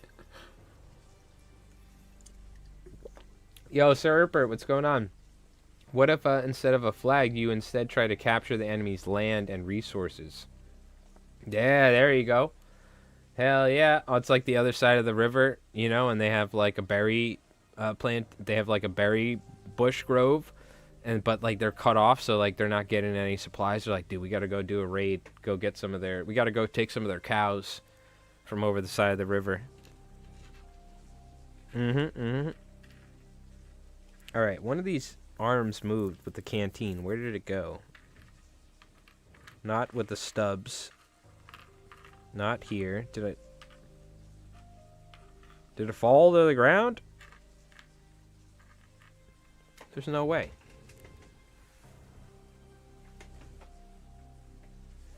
There's no way. Or maybe we never took it off. No, I feel like we took that canteen hand off for sure. What we could do is we could just find something else, do something different. Haha, this guy's getting a shovel. You get a shovel. Which hand is that anyway? Because we definitely don't want to miss the one with the... here we go. We'll just give this guy a fist. He's pissed. Stealing their boars, basically, GG's. Alright, Age of Empires reference. I see it. I tried. I watched Hera videos. I was playing the the Magyars and going cavalry rushing and things like that. But whenever I would see somebody stealing my like resource, I don't think I was in a high enough elo in ranked to have people do that. But I think I tried a couple times. But that's like some high level. I played AOE 2 remastered because Aqua FPS, who's a streamer and like Wellen, who they stream like Rust and like Tarkov, games like that. They were all like in a friends group playing it on stream, and that's how I got introduced to AOE. Because I played StarCraft, the original StarCraft, like way back in the day, and I played Warcraft 3 back online when it was, the old school stuff. And that was a lot of fun, but I didn't really play a lot of RTS games after that growing up. But AOE was good, man, but that's a sweaty game, dude, for sure. That is a sweaty game. There's literal like guides on like, okay, you get 3 villagers on wood, then you get 2 on berries, then you need to go get the boar. If you screw it up, you're gonna do this, and then you're behind. Next thing you know, there's like that game was nuts. Bright size is if you lose an army, you just a 1 army zombie. True. Just made a zombie with a flag. Now what I fight over? Ah, yes. I like it. I've been thinking once more local area takes off a bit more, that we could get some sort of campaign going on. Yeah, that's something we would like to do too. We would like to do a campaign, essentially. And we have like Warhammer campaign books. We could probably implement some of the like features when it comes to like an army retaining wounds and like having battle damage and things like that. You know what I mean? So I feel like we could totally do something like that where we're like adding some rules from, or adding some game mechanics from other games. You know what I mean? Because Rev bought, and we liked it. We played some of the campaign games. He bought, I forgot which one. It was one of the most recent campaign books. And there's a really good YouTube channel that all they do is they do the campaign games for Warhammer. Rev can say what channel it was that he pointed out. But they, so we played some of those. They were fun. They had some cool mechanics, that had a good vibe that I think we could swap. Like, like you could have a squad or like a hero that could take damage and stuff or whatever, this or that. There's stuff from like Trends Crusade as well you could carry over, for instance. They have some interesting campaign stuff. You could have a budget for points, right? And you could just, what I would like to do is start off with small armies and then build them up to like, 2,000 points for a finale. That would be the idea. Like, and the whole idea is we thought would be a fun one is like the American continent, North America, is like having the Japanese invade Alaska and then start making their way down the Pacific coast. But honestly, for that, you do need like what do you call it? This isn't the right arm. I'm going to use something else. You do need, like, I feel like I need the right terrain for it. It doesn't really matter, but especially for, like, a video we're trying to do, I really want to make sure, like, we have cool buildings that match the aesthetics of, like, the U.S. in the 1940s,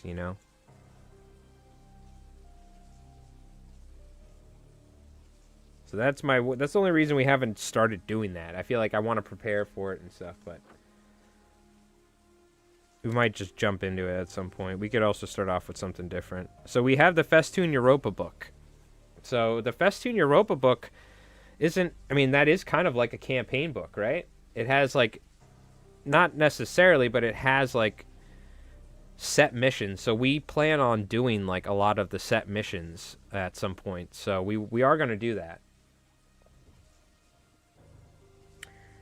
Pretty sure Alaska wasn't a state until after World War II. Bullshit. That is completely wrong. I think the last state was added in isn't Alaska added in 1910 or so, 15? When did Alaska become part of the U.S.? .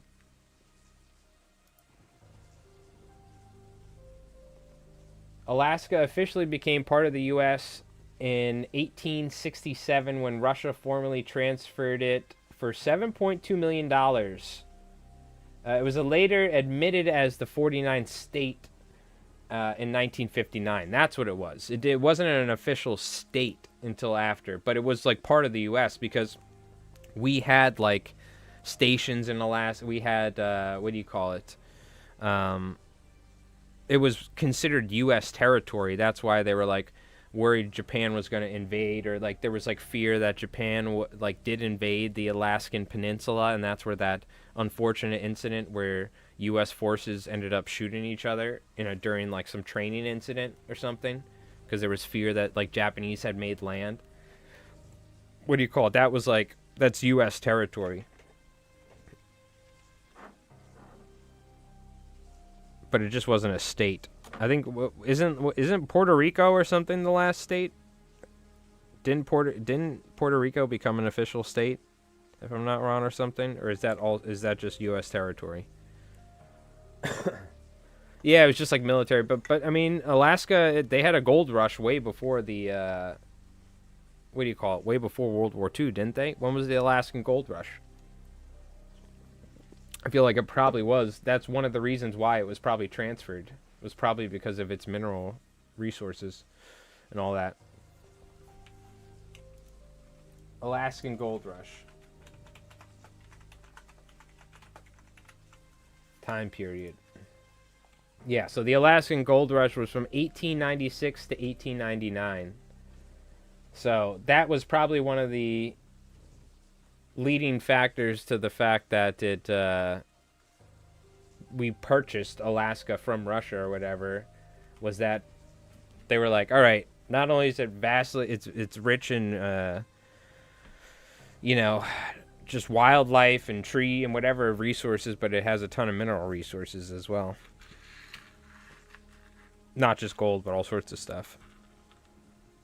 That's probably what had to do with it. Also because it's in the United States and they probably, it's part of the North American continent. I don't know if there's anything geopolitical about the acquisition or if it was just straight up. Like, did they not want Russia to have land this close? I don't think we even had that many. We had tensions with Russia at the time, so. But then again, yeah, no, that was pre-Russian Revolution. That was when it was still a Tsarism, right? Or it was still a monarchy or whatever in Russia. So I'm sure it was probably something to do with like acquiring it for not only more land but also for its resources. Sounds like Canada, not a state but still owned. You're Canadian? Yeah.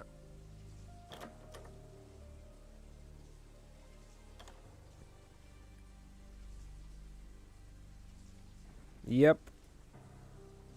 Definitely some interesting history here on the North American continent.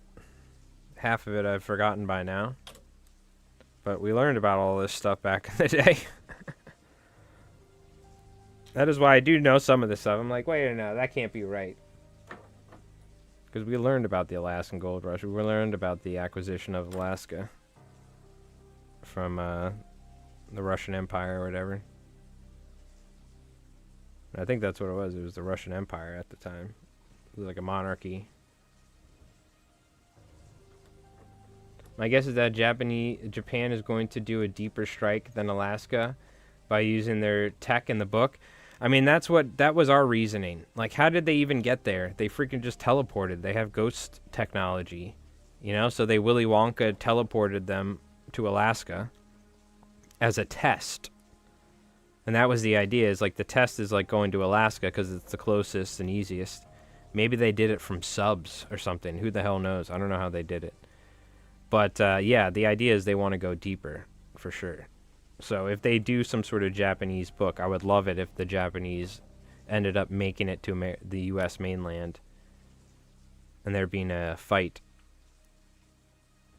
Probably on the West Coast. Obviously, the West Coast is going to be making the most different and making the most sense. Right? I mean, there were German U-boats that were sunk off of Long Island where I live. And there are photos that U-boats took of like Long Island. They sunk ships off of Long Island right where I live. So we have a lot of history with German submarines where I am. They even made it all the way up into New York City, and there's a famous photo of like that a German sub took of New York City and its lights, getting pretty darn close. So, I mean, they already had technology to get Alpha squads into the U.S. You know, they could just use subs. You give them rift technology and teleportation, and now we're cooking, you know what I mean?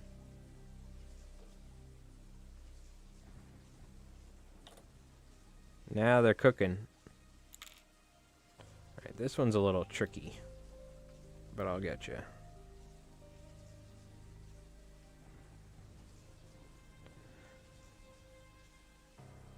This one's a little tricky. I gotta like... The contact points are a little hard here, so... Or... A little hard to get right. There we go.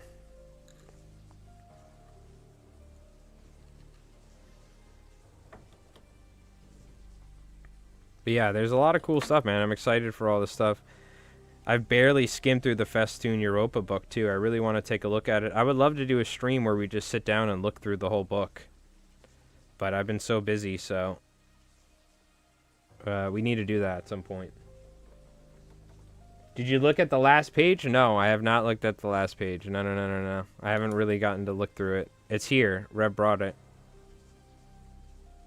So if you guys want, maybe next Saturday, that's what we'll do. Let's sit down and like take a look at the Festoon Europa book and check it out. And we'll like next Saturday, what we'll do is we'll like look at the Warlord website. We'll take a look at the minis. We'll look at the Conflict website. And we'll also look at the Festoon Europa book. Is what we'll do. Do a little lore research and take a look at the missions and stuff. I briefly looked at it, but I haven't done a deep dive. It teases the next book? Okay, cool. We'll look at it next week. We'll read it out. I haven't wanted to spoil it. You're about halfway through it? That's the other thing, is I haven't wanted it to necessarily spoil it for any of you folks as well. So it's been a little bit, you know what I mean? Tabletop command post just... Oh, there we go. I gotta do this where the zombie head's like all screwed up. Tabletop command post just put out a video, it looks like, or just recently. I missed it. I have to go back and watch it. Of new Totenkorp platoons and stuff, so...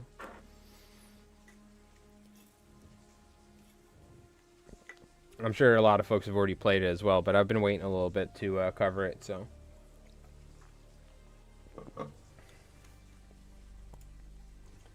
God, I love this Resident Evil music. Some of my favorite. Also reminds me of Smoke's stream when he used to when he was streaming DayZ back in the day when I used to watch it. The good old days.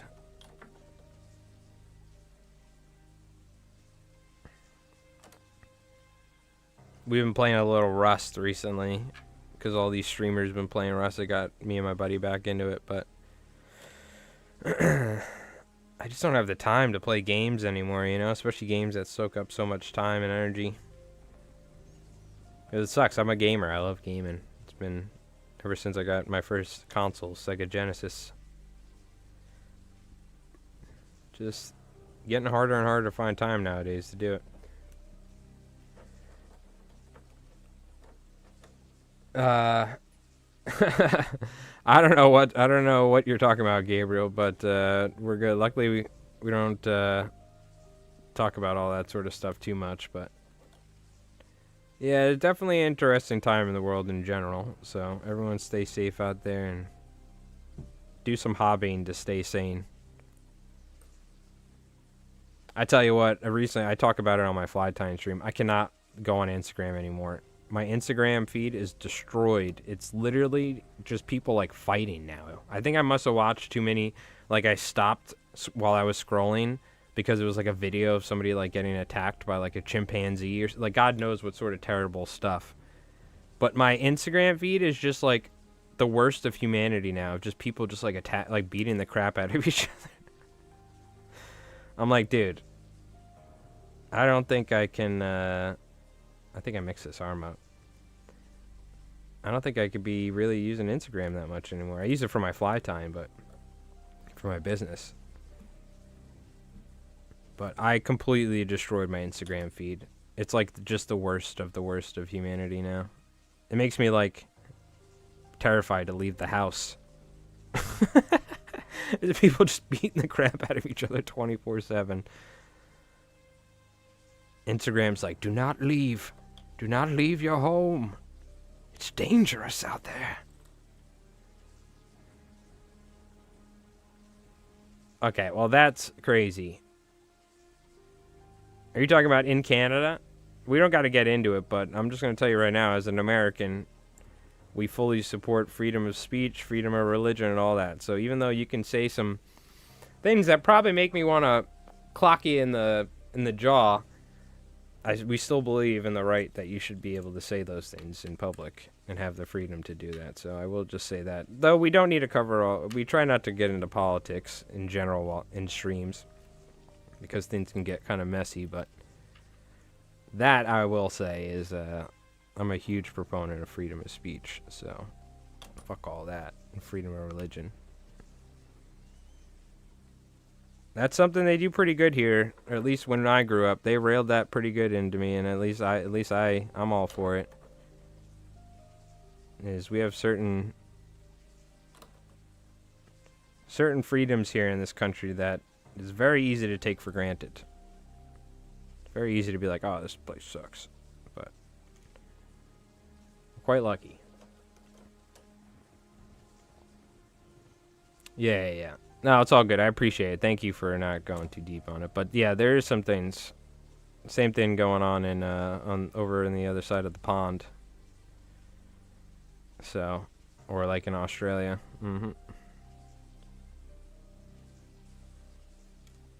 So and that being said, there's other places that are probably far worse than Canada, right? So no matter what, you take something from this chat, be grateful for what you got. Because once you ain't got it anymore, it's very easy to miss it. So.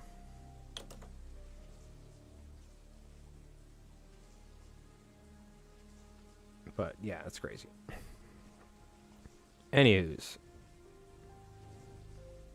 Down with the clankers. That's the real issue.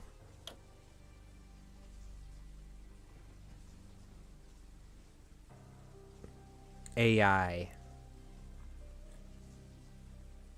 Taking my damn Totenkorp job. Who needs zombies when you have AI? You ever think about that, Rev? Because Rev loves like all the AI stuff, like the music and all that. You know what I mean? Which it's fun. I get it. And like one of my favorite streams I've watched in a long time is one of my favorite streamers. Their Djibouti show. It's like two brothers and a cousin, Louis, but it's Justin, Pops, and Louis. So you kind of get like, it's cool. You get, it's like multiple people on stream. It's like friends hanging out. That's what I love. But they did a thing when Sora 2 came out, which ripped Sora, and I'm glad that place shut down because of all the stupid videos on Instagram. But it was so fun. They generated their own like wrestling show. It was like a 5-minute TV show of just wrestling clips. And it was all like 1990s, 1980s wrestling. And it was like, it's so funny watching somebody. I've watched them for like 8-9 years on stream. But like how it just generated videos of them in like a WWE ring and they were all fighting each other. That was probably one of the funniest things I've seen in a long time. Like the clips that came out of that were hilarious. That being said, the AI robots are going to destroy us. So you can't let them take your zombie jobs. You know what I mean? You're just going to have drones flying around. Who needs zombies when you got drones? You know what I mean?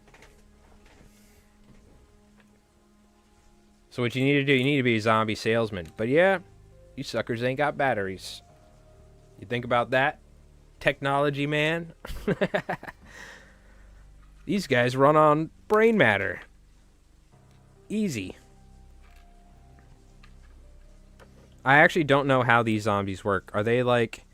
They're not like a plague zombie, right? I don't think you get... Do you get bit and turn into a zombie? I think it's like some rift juice going on. Because the Nox there are like injecting crap into people and turning them into zombies, dead bodies. There's some sort of weird chemical rift juice, I think, going on. We got to do more research in the Festoon book. That could be a fun video. Like, what the hell's the deal with conflict zombies? Figure out, how do they work? You know what I mean?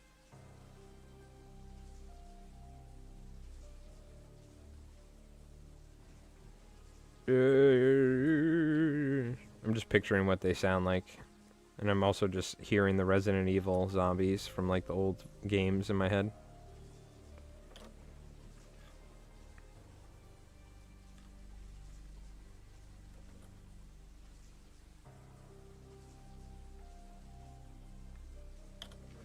Making good progress, though. Let's go. Alright, I'm just going to glue them all up. We're more than halfway through. Finish these suckers up. Just put the fries in the bag or the robots will fry. Damn, now you make me want fries. That's what I got out of your comment. Now I'm starving.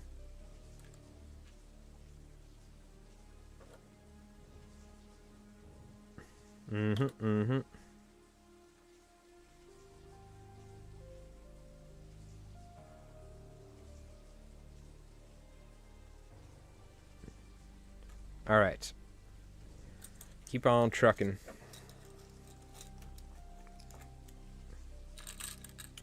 I forgot, I was like, what did I eat today? Oh yeah, I had like a little chili or something. I'm gonna heat some of that up. I tell you what. All right. Two. They might have given us extra bases, did they? I don't know. Maybe not. They just gave us a ton of Totenkorp is what they did. Originally, they got hit by the Bast, and now Von Zogling has some Rift Juice that works on the fresh dead. Also need to keep them refrigerated. Okay, gotcha. So they spoil, which makes sense. And so they're like zombies that like decay continually, which is like, you know, classic. But there is some sort of like juice going on. So the initial ones were some sort of rift blast. And the ones after, they've managed to replicate it via rift juices. That makes sense. That's what I figured.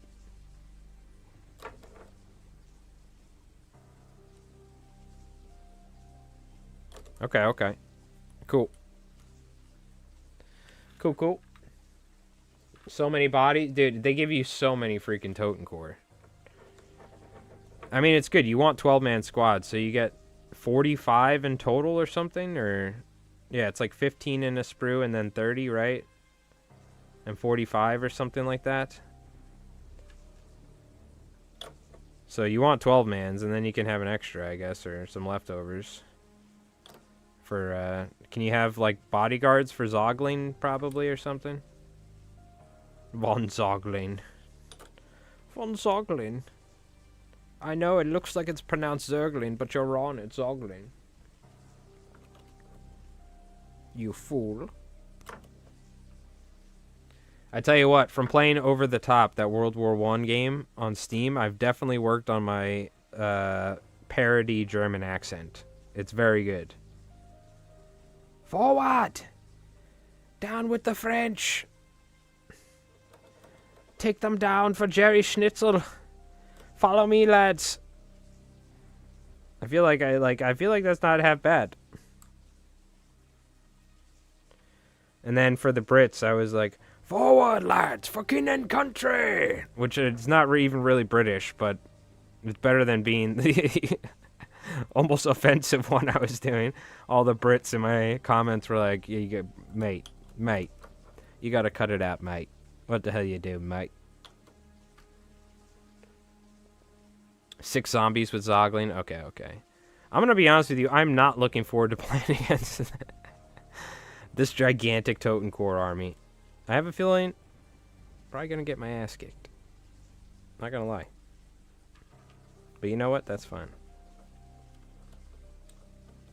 I'm kind of mixing up some of the arms here too. Because you know what? Why not? That way they all don't look the same. I'm not a fan of this classic miniature pose. The I gotta pee really bad pose, where it's hard to like glue it. Because it's like so condensed into one tight spot, you know, so the pendulum it like wants to fall over.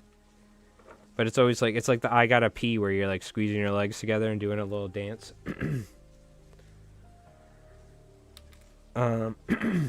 Is that what you find best to run close combat units? Well, specifically with Totenkorp Max, yeah.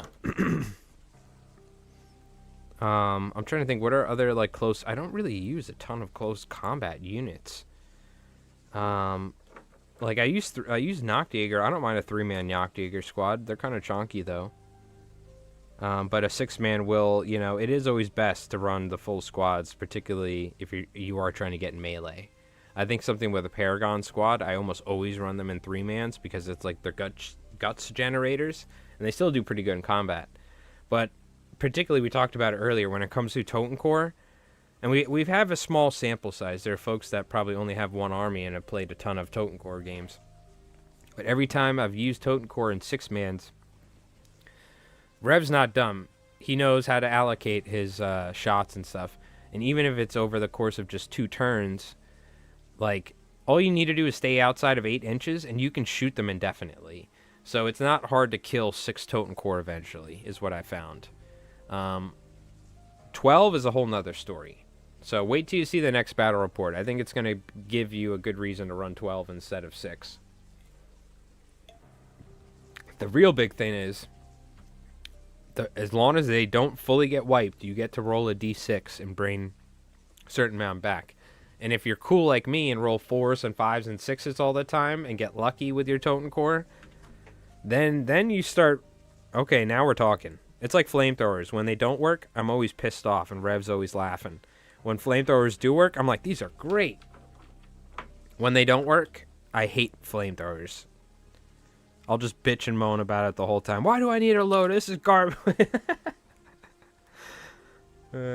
I suspect the Totenkorp platoon will get bullied by the mech list. Good, well, because I usually run a mech list. So I'm excited to see the... Oh, I guess because you can kind of like outmaneuver them is what you're saying. And you can shoot the crap out of them.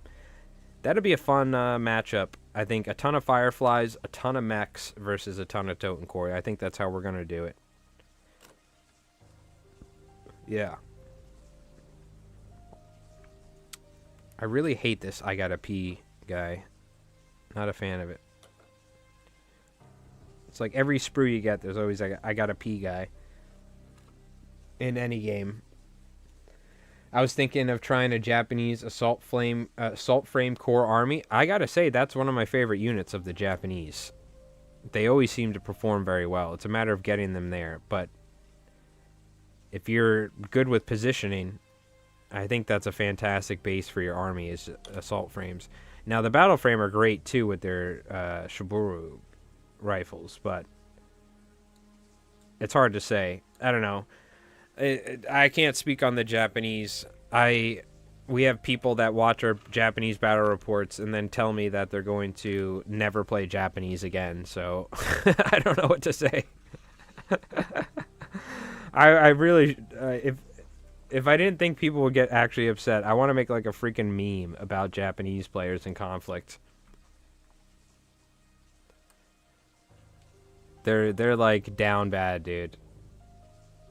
I can't tell you how many people have like said like, I'm never playing Japanese again after watching your battle report. I'm like, what? What happened? What did you get from this battle report where me and Rev tied against my mech army that you never want to play them again or something? Like, are you really just not having that much fun with the Japanese? I do think they need love. I want to make a video on the Japanese. And I want to make a video saying, fix the ghost squads. The ghost squad, or the penalty is way too harsh for the ghost squads. Okay, fix the freaking, you know, this or that. They definitely need some love. They need some tweaks.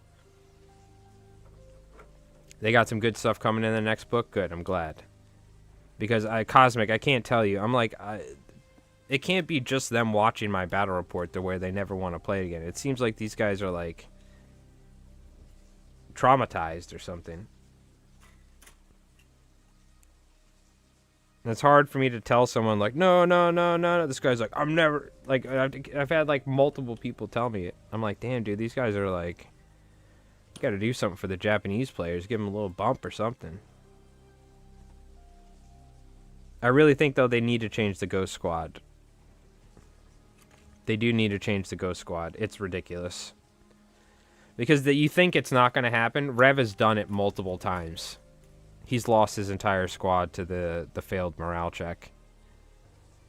And I didn't even include it, but he used the point of luck and still rolled a 5. So, like, Tabletop Command Post pointed that out, and some other people, they're like, man, if he had luck, he could have tried and saved it. I'm like, no, he did use his luck. I didn't record it right, so I just didn't include it. But I didn't want to add insult to injury, pointing out that he also used luck and also failed it. You know what I mean? Our Japanese player is very high IQ and does very well. That's the thing. I think the Japanese are like, you know, it's like in the competitive 40K scene, Thousand Sons. The Thousand Sons overall, like, don't do very good, but there's certain players that consistently do good with it. I think it's an army like that where it's like a high skill level. You need to know how to use your assets, maneuver it, and Rev is still figuring it out. Rev is one of the best war game players I know. Not that I play with many, but just in general, he's a very smart dude. And I don't think I've ever beat him in chess once. And when it comes to these sort of things, very critical thinking. You know, he would like almost win every single Magic draft or Magic game night because he's like planning the steps ahead. He's very smart with this stuff. But even I think he's still trying to like somewhat like figure out how to play them perfectly and get the right lists, you know, because we only have so many models and stuff. He hasn't used the zombies at all for the Japanese, the Tiki Terrors. From the rumors, I hear that they're going to get some really good stuff coming for them. They're probably going to be one of the main focus next book. Yeah, good. I tell you what, this is something I've noticed.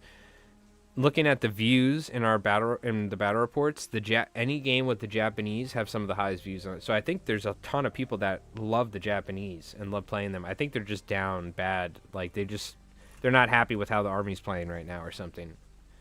Or it's hard to play, you know what I mean? So I would love to do a video having like with Tiki's Terror, or having Tiki talking and maybe Rev, and like getting other Japanese players that maybe have done well, or maybe some in tournaments, and like doing like a video having players like talk about how to play the Japanese, just to try and help Japanese players, because I'm not a Japanese player myself, so I'm not like super knowledgeable. So I would love to like do a video. We might do a video with Tiki at some point, or like Ed Scar or somebody, and get some different folks. Yo, Sean, what's up, dude? How's it going, man? I saw that Roberta Wells looked sick, by the way. Looked fantastic, as usual. We're wrapping up some Totenkorp army building here. I got to get back to editing soon, because you guys need your next battle report fix, and I got you. I got you. Yo, Sean, and thank you for the gift membership as well. Get a round of applause, or get some 07s in the chat for Squig Herder. Thank you, Sean. Appreciate that. Very, very kind to you.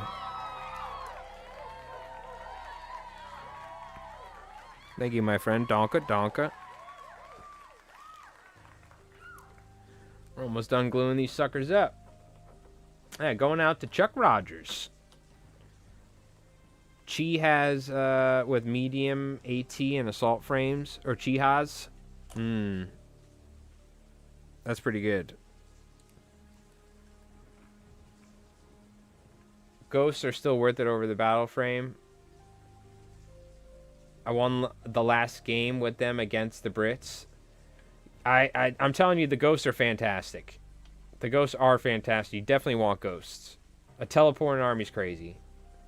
I did a teaching game with a new player running Japanese, and the first time he used his ghost squad, poof. Yeah. I can't tell you how many people have commented on our videos talking about how much they dislike that, how harsh it is. And at first, I was like, you know what? But yeah, at first we were like, yeah, dude, but it's really strong. Me and Rev were like, okay, you know, but okay, it's going to be so strong, and the Japanese are going to be sick. But I'm like, dude, no, this is ridiculous. What it should be is you should take a certain amount of damage rolls, or you should lose a certain amount of models, like a D3 amount of whatever it is, if you fail your morale test. And I think you should still be able to teleport. It's just you lose some of the dudes in the teleport. They get Willy Wonka'd and turn into chocolate bars in the process. You know how it goes. I keep saying Willy Wonka because I remember just seeing that scene recently of the kid like teleporting. They were teleporting the chocolate bar into like the TV and stuff.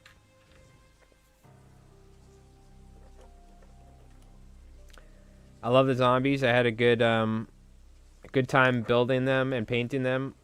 Hopefully some of the work I did will help inspire you for yours. Well, these are Revs, but they did help. You did help inspire me to get them together because you kept showing off you putting them together, and I'm like, oh my god, I got to get these together for Rev. One thing I've learned is Rev has definitely come into himself as a miniature painter, so I have no doubt that whatever the hell he does is going to be cool. What I would have done is just paint them normally. For all I know, he's going to do some freaking purple stuff with them, which I would have never thought to, you know? Who knows? We'll see. If you want a hand, too, I could still help you paint them, but maybe if you want, I'll paint, like, the American ones or something. You want to do the Axis ones or something we could do? I don't know. We'll figure it out. I just got to get as much fly tying done as possible, so I'm just... But we could take our time. It's no rush. No rush. That's what we're doing.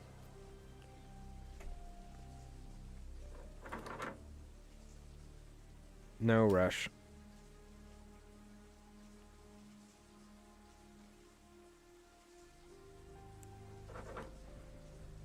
What gets me is the 12-inch from enemy units. Yeah, so that's the thing, right? If you just have your units spread across the board as you normally do in like conflict, then the Japanese are going to suffer from not being able to teleport.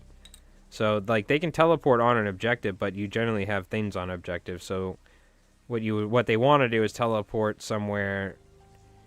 Like the fact that fireflies can just jump in anywhere, but the ghosts have to like stay away, you know, is kind of silly. You know, that doesn't bother me as much, right? I get that. I do get that. Maybe that's a little harsh. Maybe 8 inches or 9 inches or something. But the thing that gets me is like the fact that you lose them all. But I do see it's no matter what, they need some tweaks. They need some love for sure. Okay, chat. Well. Took a little while, but look what we got here. 30 Totenkorp built. I think this is 30, right? It's 15 on a sprue, I think, or something like that. It's a lot. It's over 20 for certain. I thought it was 20, but we got our Totenkorp done, or Rev's Totenkorp, and I just gotta put some heads on them. So, do you want me to do the heads, Rev, or do you want to wait so you can pick the heads individually? Because there's like a ton of heads on here. You tell me. I'll do it, or you tell me, or whatever. Because I'll do it off stream if you want. But they look great. Look great. I think they're gonna paint up sick too. They're gonna paint up fantastic. Oh yeah, let me take a look on the Discord.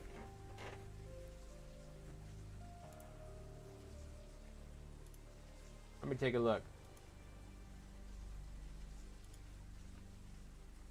Oh, damn, dude. These things look sick. Oh, hold on. 1 sec.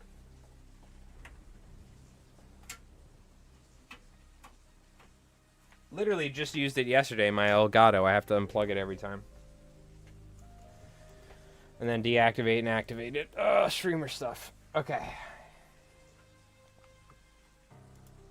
So this is from Cosmic. Damn. Oh, they're like Prussian looking dudes. So what did you do? Did you take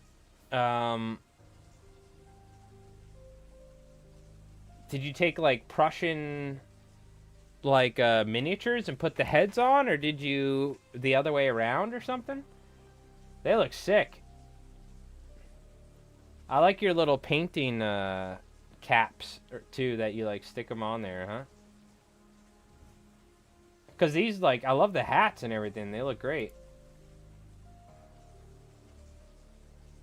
Oh, that looks cool. So is this like a this is an Adeptus Mechanicus mini or something like that? It looks like.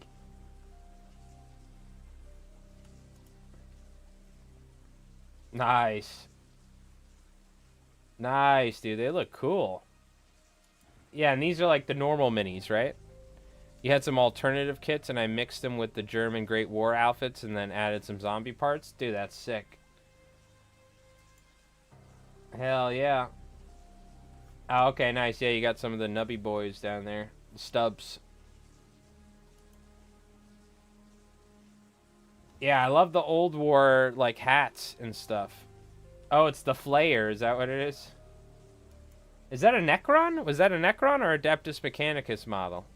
Is that an Adeptus Mechanicus? Nice. Hell yeah. I love the bases are kind of like white rocky. Dusty rocky. Hold on. I like the bases. I like the base color. This is like almost like a volcanic, or not volcanic, but it's like an ash, or like a gray rocky sort of. You don't see that a lot.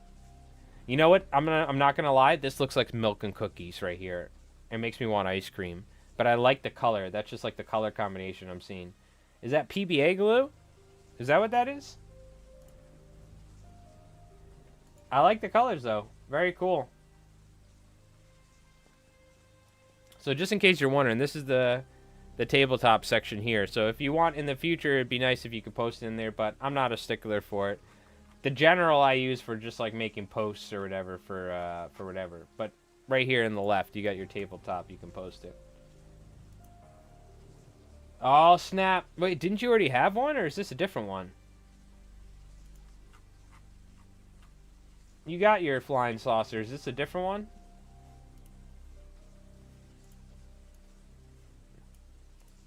Does the new one have guns on the bottom and the other one didn't? I am hungry, for sure.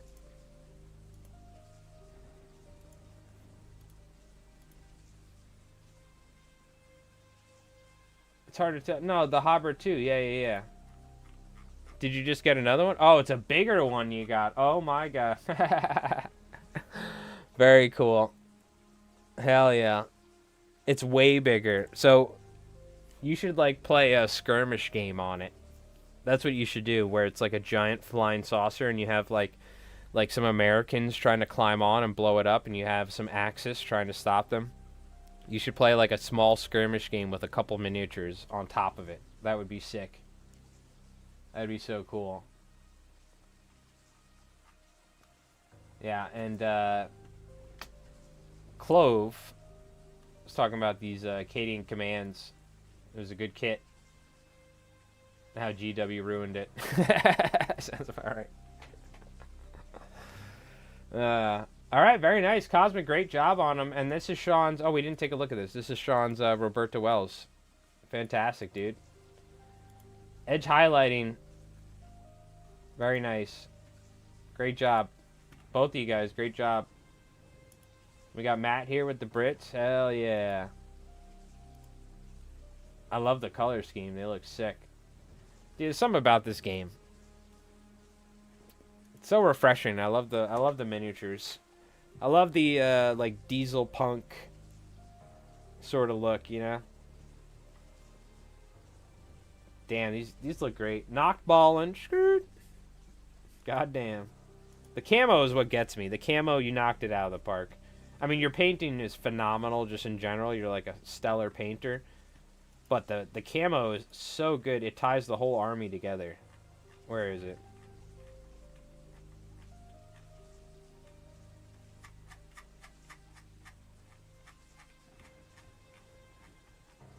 I guess it was like this. The camo just really does it, dude. It's consistent, too. It looks good. Got the laces on the boots? I didn't even notice. Is there guys with boots? Where's the boots? Oh, with Wells? Yeah. Yeah, hot shot. He's the hot shot. Reminds me of Command and Conquer. Exactly. Well, thanks to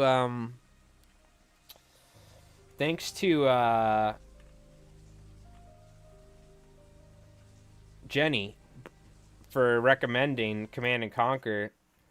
We're gonna have to like play Command and Conquer 3 OS Red Alert on stream, because I checked out. It's got Tim Curry FMV like cutscenes of him as like the leader of some like fake like Russian style country or something, and they have Soviet bears like mega bears that like fight.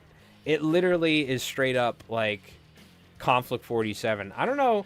I'm assuming Command and Conquer came out before like the Conflict universe. Maybe Conflict was inspired by it. Perhaps. I don't know. But if you look at Command and Conquer Red Alert 3, I think it is, or whatever, it's like straight up Conflict 47 as a RTS game. So I think we have to play it. Jenny Bratz recommended Command and Conquer, and the music's fantastic. It like perfectly fits for it, I feel like, and all that. So it's something I want to check out for sure. So, but all right, chat. Well, I appreciate you folks hanging out. I hope you folks have an awesome night. You started doing some basic with the PVA and some ruins with the gravel stuff. Okay, nice. Very cool. All right, chat. Fantastic. Thank you so much for hanging out and spending some time while we worked on some stuff here. Nice to have a game with Jenny coming up. Or I'm going to bombard them with zombies. Nice. Very cool. Hell yeah. I love to hear it. Well, we're going to be recording the British. I'm playing the British tomorrow, and Rev's going to be playing the Soviets, so that'll be interesting. And I need to get back to editing the next game for next week. So, thank you so much, chat, for hanging out. I hope you folks have an awesome weekend. Stay safe out there and get some hobby stuff done and get some games in if you can. And yeah, we're going to have another battle report hopefully coming out on Wednesday, maybe a little bit later. I'm going to try and have it on Wednesday. Excuse me, I'm super busy with all these flies right here. This is what most of my time is tying hundreds of these things. So got to make some money when I can, you know. But no matter what, we got a big game coming out soon. I'm excited, 3-player game, and we got obviously more stuff planned for the future. So chat, thank you so much for hanging out, and thank you so much everybody for also as well Gabriel for like the super chats. We got Rev with some gift members, Sean, thank you so much, appreciate it. And you folks have an awesome weekend. All right, chat, you take it easy. We'll see ya. Have an awesome night.